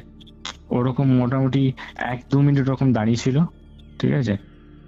যখন এবার তো ও তো শুনেছে পুরো ঘটনাটা, এরপরে সেই বললাম না যে ও পায়ের দিক থেকে উঠে আসে ক্রলিং করে, যেটা পুরো সেম জিনিসটা ওর তখন মনে পড়েছে, যে ও ক্রলিং করে, যখন ও মুভমেন্ট একটু লক্ষ্য করেছে দাঁড়িয়ে থাকা থেকে, দেখবে হোটেলে দেখবে মানে বেড সুইচ থাকে একটা লাইটের মাথার কাছে, যখনই ও একটু মুভমেন্ট লক্ষ্য করেছে একটুখানি নিচু হচ্ছে, মানে ওই কালো অবয়বটা, ওর সাথে সাথে বেড সুইচটা অন করে দিয়েছে ধুম করে। এবার আমি স্বাভাবিক চোখে আলো লাগলে না ঘুমাতে পারি না, আমার পুরো ঘর অন্ধকার করে ঘুমাতে হয়। এবার ওটা ওখানেও সেম করেছিলাম আমি। এবার বাইরে থেকে যে আলোটুকু আসছিল, ওই সামান্য আলোটুকু ঘরে ছিল, সাথে সাথে আমি শিখে গেছি। বিক্রম উঠে বসে পড়ছে ধুম করে, আমি উঠে বলছি যে কি হলো, হঠাৎ করে এরকম লাইট জ্বালিয়ে বসে, হঠাৎ করে বসে গেলে কি হয়েছে। তখন ও আমাকে বলছে যে রাতে ঘুমানোটা ঠিক হবে না, যে আমি এরকম এরকম দেখেছি। আমি বলছি কোথায় দেখলি, বললো আমাদের পায়ের সামনে দাঁড়িয়ে ছিল। যখনই ও মুভমেন্ট নিচু হয়ে খাটের দিকে হাত দিতে যাবে, তখন আমি লাইটটা জ্বালিয়েছি, সাট করে দরজার দিকে সরে গেল। আমি তো শুনে অবাক, কিছু মানে বলার নেই, আমি চুপ হয়ে গেছি ওই জায়গাটায় পুরো। তখন বিক্রম আমাকে বললো কি দেখ 3টে বাজতে যায়, ভোর হতে খুব একটা বেশি বাকি নেই, বাইরে চল, ঘরে থাকা যাবে না। সাথে সাথে ও আবার, আমি আর ও নেমে হোটেল থেকে বেরিয়ে, মানে রুম থেকে বেরিয়ে সিঁড়ি থেকে নেমে একদম রাস্তায় গিয়ে দাঁড়িয়ে রয়েছি। রাত 3টে বাজে, বোঝো, ভয়েতে এরকম অবস্থা দাঁড়িয়ে রয়েছে। ফোনটা আমাদের তো চার্জ দেওয়া ছিল, বললাম চার্জ নেই, ফোন রুমে, কাউকে কন্ট্যাক্ট করতে পারছি না। ওখানে এরকম স্টিল দাঁড়িয়ে রয়েছে রাস্তায়, স্ট্রিট ল্যাম্প জ্বলছে, মানে 3:30-এর সময়। ওখানে একটা বসার জায়গা ছিল, তো হোটেলটা মোটামুটি একটু বড় ছিল, একটা জায়গা ছিল ওখানে, একটা বসার জায়গা ছিল, ওখানে বসে আছি। ভোরবেলা আমরা 5টা অবধি ওখানেই বসে থাকি। তখন আর মানে যখন ওখানে বাইরে বসেছি তখন আর কিছু দেখিনি, আমরা রুমে আসিনি তারপর আর, ওইটা দেখার পর। তারপর সকালবেলা হয়েছে যে হোটেলের যারা সেই মানে কাজকর্ম করে না, ঝাঁট ফাট দেয়, এটা ওটা, অনেক ভোরবেলা ওঠে ওরা। ওরা আমাদেরকে দেখতে পেয়েছে, আমরা সিঁড়িতে বসে এরকম মাথা এই করে বাইরে আর কি, যে বসার জায়গাটা আছে ওখানে বসে মাথা এলিয়ে বসে রয়েছি। উনি আমাকে জিজ্ঞেস করছে, বাবু তোমরা রুমে নেই, এত সকালবেলা উঠে গেছো? তখন আমরা বললাম কি যে না, আমরা যাইনি, আমরা এখানটায় বসেছিলাম একটু পরে। আমরা ওনাকে কিছু বলিনি যে এরকম একটা বিষয়, আমরা তো বুঝতে পেরেছি কি হয়েছে বিষয়টা। তো তারপর আমরা ওনাকে বলিনি। এবার সকাল হতে আমরা যথারীতি তখন রুমে গেছি। আমি ফোন করলাম, চল রুমে যাই, গুরুজিকে ফোন করতে হবে, এরপর আর দাঁড়িয়ে থাকাটা ঠিক হবে না। আমরা রুমে গিয়ে ফোনটা নিয়ে আবারও বাইরে আসি। তারপরে গুরুজিকে ফোন করলাম আমি, যে যে গুরুজি আমরা একটা কাজে এসেছিলাম, পুরো ঘটনাটা গুরুজিকে আমরা বললাম যে এই ঘটনায় আমরা এইভাবে ফেঁসে গিয়েছি, আর আমরা এইসব জিনিসপত্রগুলো দেখেছি রাত্রেবেলা, আমরা ঘুমাতে পারিনি, আমরা বাইরে কাটিয়েছি, আমরা রাত্রেবেলা আমরা ওরকম ভাবে একা কাটাতে পারবো না।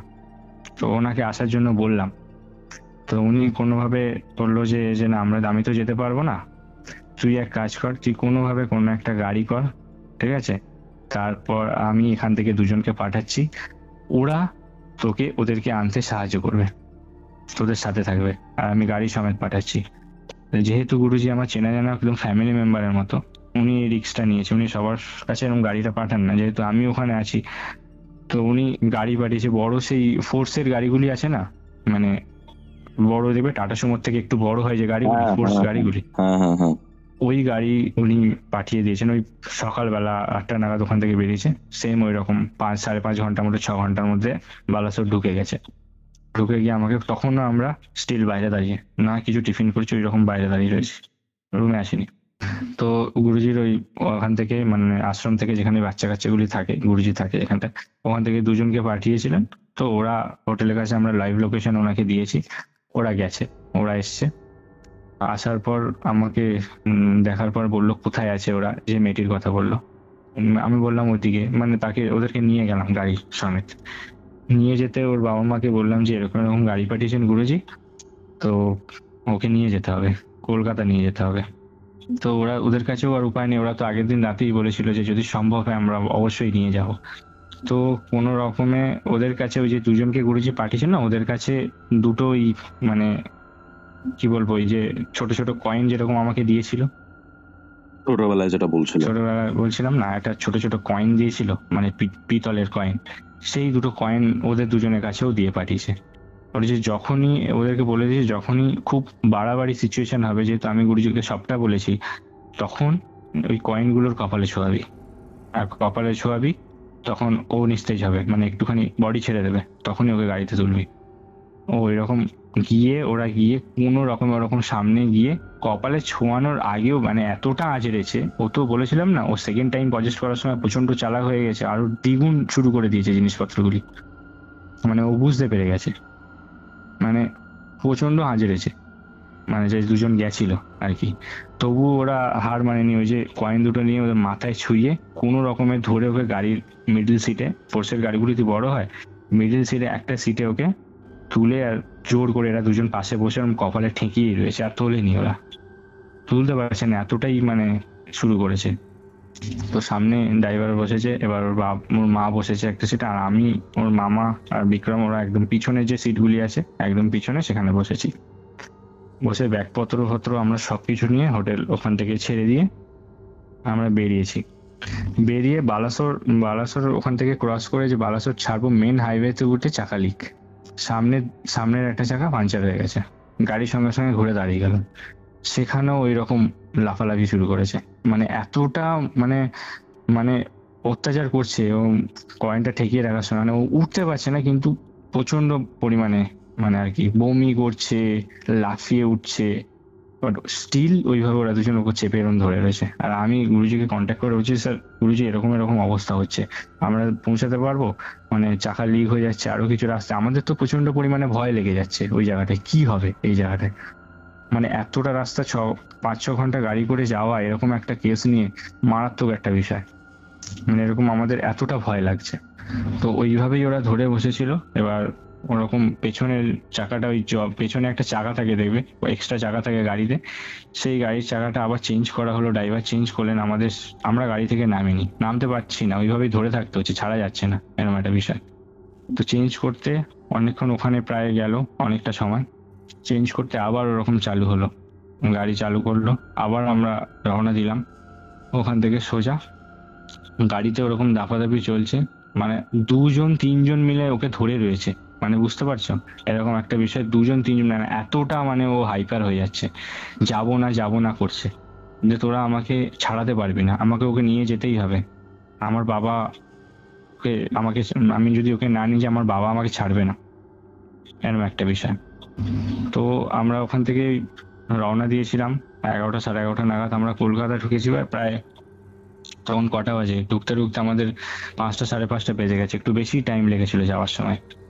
ঢুকতে কলকাতা ঢুকে গুরুজির বাড়ির সামনে আমরা যথাক্রমে কোনোভাবে অনেকটা টাইমের পর পৌঁছেছি। পৌঁছানোর পর তারপরে জোর করে কোনোভাবে, মানে এতটাও বমি করছে, মানে ও নিজের শরীর খারাপ দেখাচ্ছে এতটাই, মানে ওকে নিয়ে যাওয়া যাচ্ছে না জোর করে, মানে টেনে হিঁচড়ে মানে নিয়ে যাওয়া হয়েছে ওকে। নিয়ে গিয়ে গুরুজির মানে যেখানে উনি বসেন আর কি, ওখানে বসানো হয়েছে। বসিয়ে আমরা ভেতরে ঢুকেছি সবাই, আমাদেরকে একটা সার্কেল করে দেওয়া হয়েছে। আমাদের গুরুজি একটা সার্কেল করে দিয়েছেন। গুরুজি স্টিল বলে দিয়েছে সবাইকে, কোনো কারণে, যতই বড় কারণ হোক না কেন, কোনো কেউ মারা যাওয়ার খবর পেলো বা এরকম কিছু যদি হয়, কেউ এই সার্কেল থেকে বেরোবে না। আমরা সবাই ওখানে বসেছি, ওর মামা, ওর বাবা, মা, সবাইকেই এরকম করে দিয়েছে, এরকম সার্কেল করে দিয়েছে। করে দেওয়ার পর এবার গুরুজির হাতেই হলুদ ফলুদ টাইপের এর নানা রকম জিনিসপত্রগুলি আছে, ওগুলো আমি জানি না, আমার ওগুলো অতটা আইডিয়া নেই। তো ওই জিনিসপত্রগুলো, এই হলুদ গুলো হোম করতে হবে, যজ্ঞ করতে হবে বলে আগুন জ্বালালেন উনি। সামনে ওকে বসালেন পুরোটা, সামনে বসিয়ে এরকম হাতে হলুদ নিয়ে এরকম ছুঁড়ে মারছে শুধু। আর ওর অতটা ওই যে ছটফট করে না একটা, পুরো ওরকম ছটফট করে উঠছে জিনিস, মানে পুরো সারা শরীরটা ওর মনে বলছে আমার জ্বলে যাচ্ছে, এরকম বলছে যে আমার পুরো জ্বলে যাচ্ছে। তখন বলছে তুই কোথা থেকে এসেছিস? বলছে আমাকে আমার বাবা পাঠিয়েছে, ওকে নিয়ে যেতে পাঠিয়েছে। আবার ওরকম মারছে, বলছে কেন পাঠিয়েছে, কারণ বল আমাকে। তখন বলছে আমাকে আমার বাবাকে ও অপমান করেছে, আমি তো ওকে ধরতে চাইনি, আমাকে আমার বাবা পাঠিয়েছে, আমার বাবা আমাকে ধরে রেখেছে, আমার বাবা আমাকে মুক্তি দেয়নি। বলছে তোর বাড়ি কোথায়? ওর এক্স্যাক্ট বাড়িটাও বললো, আমার বাড়ি অমুক জায়গায়, আমি মারা গিয়েছিলাম, আমি তোকে ডিস্টার্ব করার জন্য মারা যাইনি, আমি মারা গিয়েছিলাম, আমি বিষ খেয়ে মরেছি, এরকম বলছে, পুরো ডাইরেক্ট বলছে। তারপর একটা খাতার মানে একটা পেন দিয়েছে সামনে, বলছে তুই তোর নিজের নামে সই কর, তুই যে নামে সই করতিস। ও লিখেছে, ওর নামটা লিখেছে পুরো। তখন ওর বাবা মাকে দেখানো হলো, গুরুজি দেখানো যে এটা কি তোমার মেয়ের হাতের লেখা? ওর বাবা মা আইডেন্টিফাই করলো না, ওর মামা আইডেন্টিফাই করলো না, এটা ওর মেয়ের হাতের লেখা নয়, রেখে দিল, মানে এটা কনফার্মেশন করলো আর কি। তো তখন বলছে তোকে তো ছাড়তে হবে, না ছাড়লে এরকম ভাবে তো নিয়ে যেতে দেবো না, মেয়েটির তো কোনো দোষ নেই, মেয়েটি বাড়ির লোক, স্বাভাবিক, তোর বাবাকে অপমান করেছে ঠিক, কিন্তু তোকে ছাড়তে হবে। তখন বলছে আমি তো ছাড়তে পারবো না, আমার বাবা আমাকে মেরে ফেলবে, আমার বাবা আমাকে মুক্তি দেবে না, ধরে রেখে দেবে, আমাকে ওকে নিয়ে যেতেই হবে। তখন ওরকম গুরুজি আবারও ওইরকম হলুদ নিয়ে আবার ওরকম ছুঁড়ে মারছে, তাও বলছে আমাকে নিয়ে যেতেই হবে, আমি নিয়ে যাব। অনেক এরকম মারার পর, ওর হলুদটা নিয়ে অনেক এরকম মারার পর তারপরে ও রাজি হয়েছে যে আমি ছেড়ে যাব, আমি তোকে নিতে আসিনি, আমি তোকে ভালোবাসতাম, কিন্তু আমার বাবা আমাকে পাঠিয়েছে ওকে নিয়ে যাওয়ার জন্য, কিন্তু আমি ছেড়ে যাব, কিন্তু আমি মুক্তি কি করে পাবো? তখন গুরুজি বলছে দেখ, মুক্তি পাওয়াটা তোর বাবার উপরে, তোর বাবা যদি তোকে সত্যিকারের ভালোবেসে থাকে তাহলে তোকে মুক্তি দেবে, আর যদি তোকে সত্যিকারের ভালো না বেসে থাকে ছেলের মতো, তাহলে তুই ভাববি তোর বাবা দোষী, এটা গুরুজি বলেছে। তো বললো তুই যে ছেড়ে যাবি তার কি প্রমাণ আছে, কি প্রমাণ দিয়ে যাবি যে তুই ছেড়ে যাবি আর কখনো ফিরবি না? আমাকে একটা প্রমাণ দিয়ে যেতে হবে। বলছে আমাকে তুই, আমার গুরুজিকে বলছে আমাকে তুই একটা কলসি দে জল ভর্তি, আমি দাঁতে করে ওটা নিয়ে যাবো। বললো ঠিক আছে, কোনো অসুবিধা নেই। একটা কলসি দেওয়া হলো পিতলের, জল ভর্তি, সেটাকে মন্ত্র করে দেওয়া হলো। ওই কলসির অবস্থাটা, ওই কলসিটা বাড়িটার গেটটা, বাড়িটার মেন বাড়ি যেখানে ও বসেছিল ওখান থেকে বেশ অনেকটা দূর, মোটামুটি প্রায় 20-22 পা হবে। ওই অব্দিও কলসিটা দাঁতে করে নিয়ে গেছে, পুরো বাউন্ডারি অব্দি, পুরো হেঁটে হেঁটে হেঁটে হেঁটে হেঁটে পুরো বাউন্ডারি অব্দি দাঁতে করে নিয়ে গেছে। নিয়ে গিয়ে দুম করে কলসিটা পড়ে গিয়ে অজ্ঞান হয়ে পড়ে গেছে মেয়েটি। মেয়েটিকে আবার তুলে আনা হলো, চোখে জল ফল দিয়ে, মেয়েটি সেন্সলেস হয়ে গেছে, অজ্ঞান হয়ে গেছিল। চোখে জল টল দিয়ে মোটামুটি মিনিট 5 পর মেয়েটির জ্ঞান ফিরেছে। তো মেয়েটিকে জিজ্ঞেস করা হয়েছে, জিজ্ঞেস করছেন গুরুজি যে তোর কিছু মনে আছে মা? মেয়েটি বলছে না, আমার তো কিছু মনে নেই। মেয়ে বলছে তোর নাম কি? নাম জিজ্ঞেস করলো, ও নাম বললো, আমার নাম এটাই আর কি, আমি নামটা নিচ্ছি না আর কি। তো বললো, আবার খাতা পেন দেওয়া হলো, বললো সই কর তোর নাম, যেটা তুই নাম লিখিস সেভাবে। ও সই করলো। ওর বাবা মাকে দেখানো হলো যে এটাই কি ওর সই, দেখুন তো আপনারা চিনতে পারেন কি ওর হাতের লেখা কিনা। সবাই কনফার্ম করলো, ওর বাড়ির লোক, হ্যাঁ এটাই ওর হাতের লেখা। সবাই কনফার্ম করে বললো ঠিক আছে। তারপর গুরুজি একটা ওই সেম, যেটা আমাকে সেই কয়েন দিয়েছিল পিতলের ছোট্ট, ওই সেম কয়েন একটা ওকেও দেওয়া হলো, যে একটা লকেট টাইপ করে দেওয়া হলো। বললো এইটা সবসময় গলায় রাখবি, গলা থেকে খুলবি না। তো ওকে পরিয়ে দেওয়া হলো। তো তারপর ওর মা আর কি, 2 জায়গায় তো এরকম দেখানো হয়েছিল। তো ওর মা জিজ্ঞেস করেছিল লাস্টে যে গুরুজি 2 জায়গায় তো আমরা দেখিয়েছিলাম, তো কোনো মানে কাজ হয়নি, তারপরেও এরকমটা হয়েছে, তো আমরা কি এইবার কি ধরে নেবো, যে এবার যে পুরোপুরি ও কি সুস্থ হয়ে যাবে? তখন গুরুজি বললো ওরা যা কথা দেয় ওরা কথা রাখে, ও আসবে না বলেছে, ও আর আসবে না, তুমি নিয়ে যাও তোমার মেয়েকে, কোনো অসুবিধা নেই। তো সেই দিনকে ওরা আর ফিরতে পারেনি, কেন উড়িষ্যার রাস্তা অনেকটাই, সেদিনকে রাতে ওরা ওখানেই থাকে। তার পরের দিনকে আমরাই ওকে মানে গাড়ি করে, যে গাড়িটায় করে নিয়ে এসেছিলাম ওর পুরো ফ্যামিলিকে, ওদেরকে তুলে দিই এবং ড্রাইভারকে বলি বাড়ি অব্দি ছেড়ে দিতে। তো পরের দিন ও সুস্থ সবল মেয়েটি বাড়ি যায়, মানে ঠিকঠাক হয়ে গিয়ে বাড়ি চলে যায়। আমাদেরকেও, যেহেতু আমরা ওই জলটা খেয়েছিলাম, আমাদেরকেও একটা গুরুজি জল পড়ে দেয় আর কি, 1 গ্লাস করে, আমরা খাই ওটা। তখন আমাদেরকে বলে যে তোরা সব থেকে বড় ভুল কাজ করেছিস ওখানে গিয়ে, সেকেন্ড সব থেকে বড় ভুল কাজ করেছিস ওদের বাড়িতে জলটা খেয়ে। আর ওদের বাড়ি জলটা খাওয়ার জন্য তোদের উপরে একটা এফেক্ট পড়েছে, আর এই এফেক্টটা এই জলটা খা। ও একটা জল পড়ে দিয়েছিল 1 গ্লাস করে, দুজনকে আমরা খেয়েছি। খাওয়ার পর বললো এটা একবারে যাবে না, এই এফেক্টটা আস্তে আস্তে আস্তে আস্তে কেটে যাবে। তো আমরা ওটা খাই। তবে এখনো মাঝে মাঝে ওদের বাড়িতে কল করি ওর মামাকে যে মেয়েটি কেমন আছে।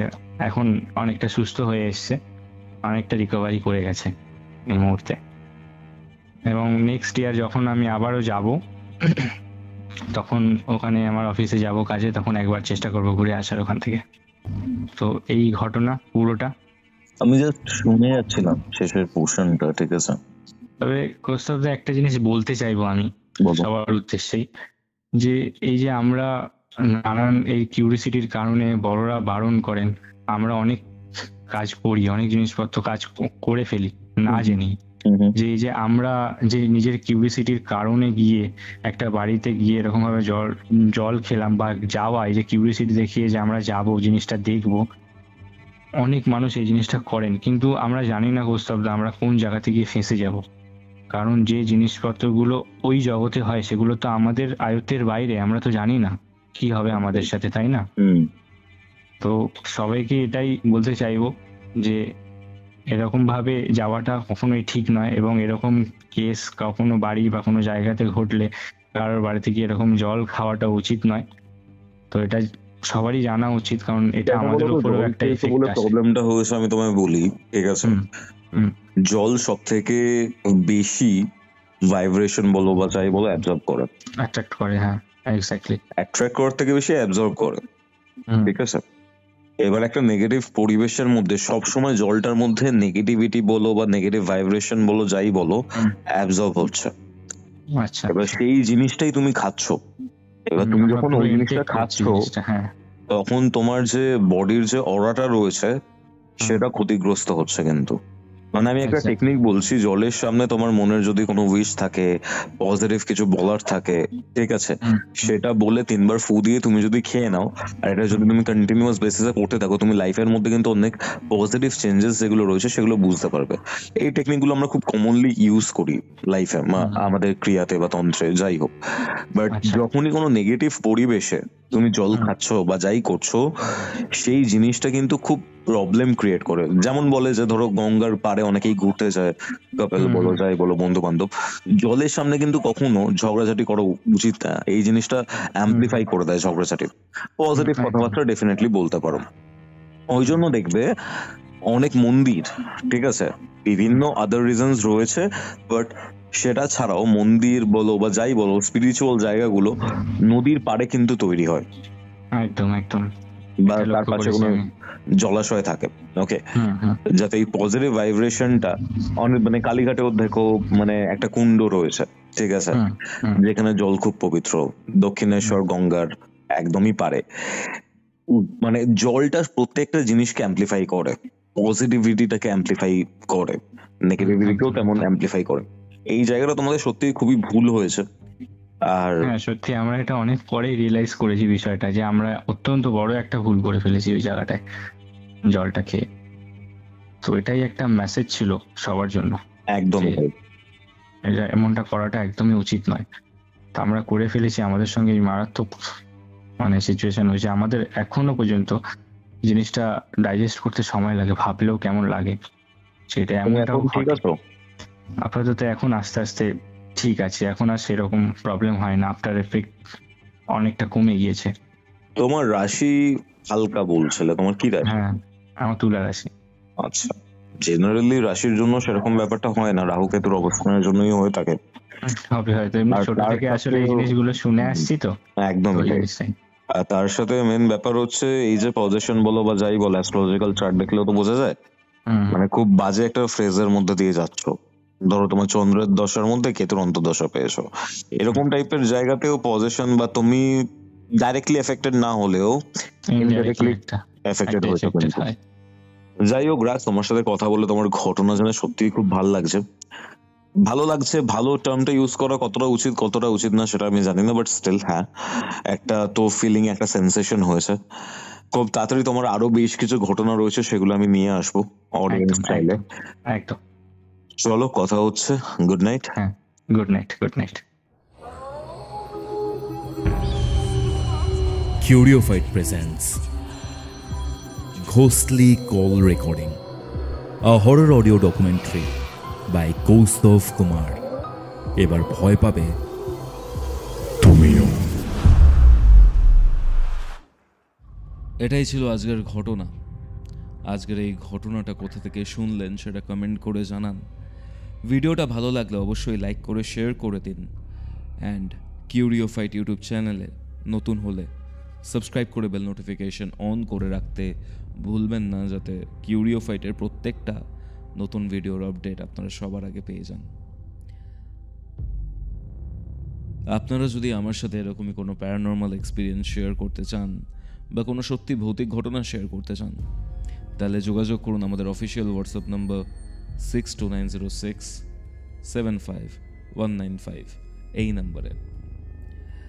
দেখা হচ্ছে পরবর্তী এপিসোডে, যেটি আসছে বৃহস্পতিবার দিন দুপুর ঠিক 3টের সময়। ততক্ষণ অবধি কিউরিওফাইটের এরকম আরও 2 এপিসোড দেখতে আপনার মোবাইল স্ক্রিনে আসা ডান দিকের অথবা বাঁ দিকের বক্সে ক্লিক করুন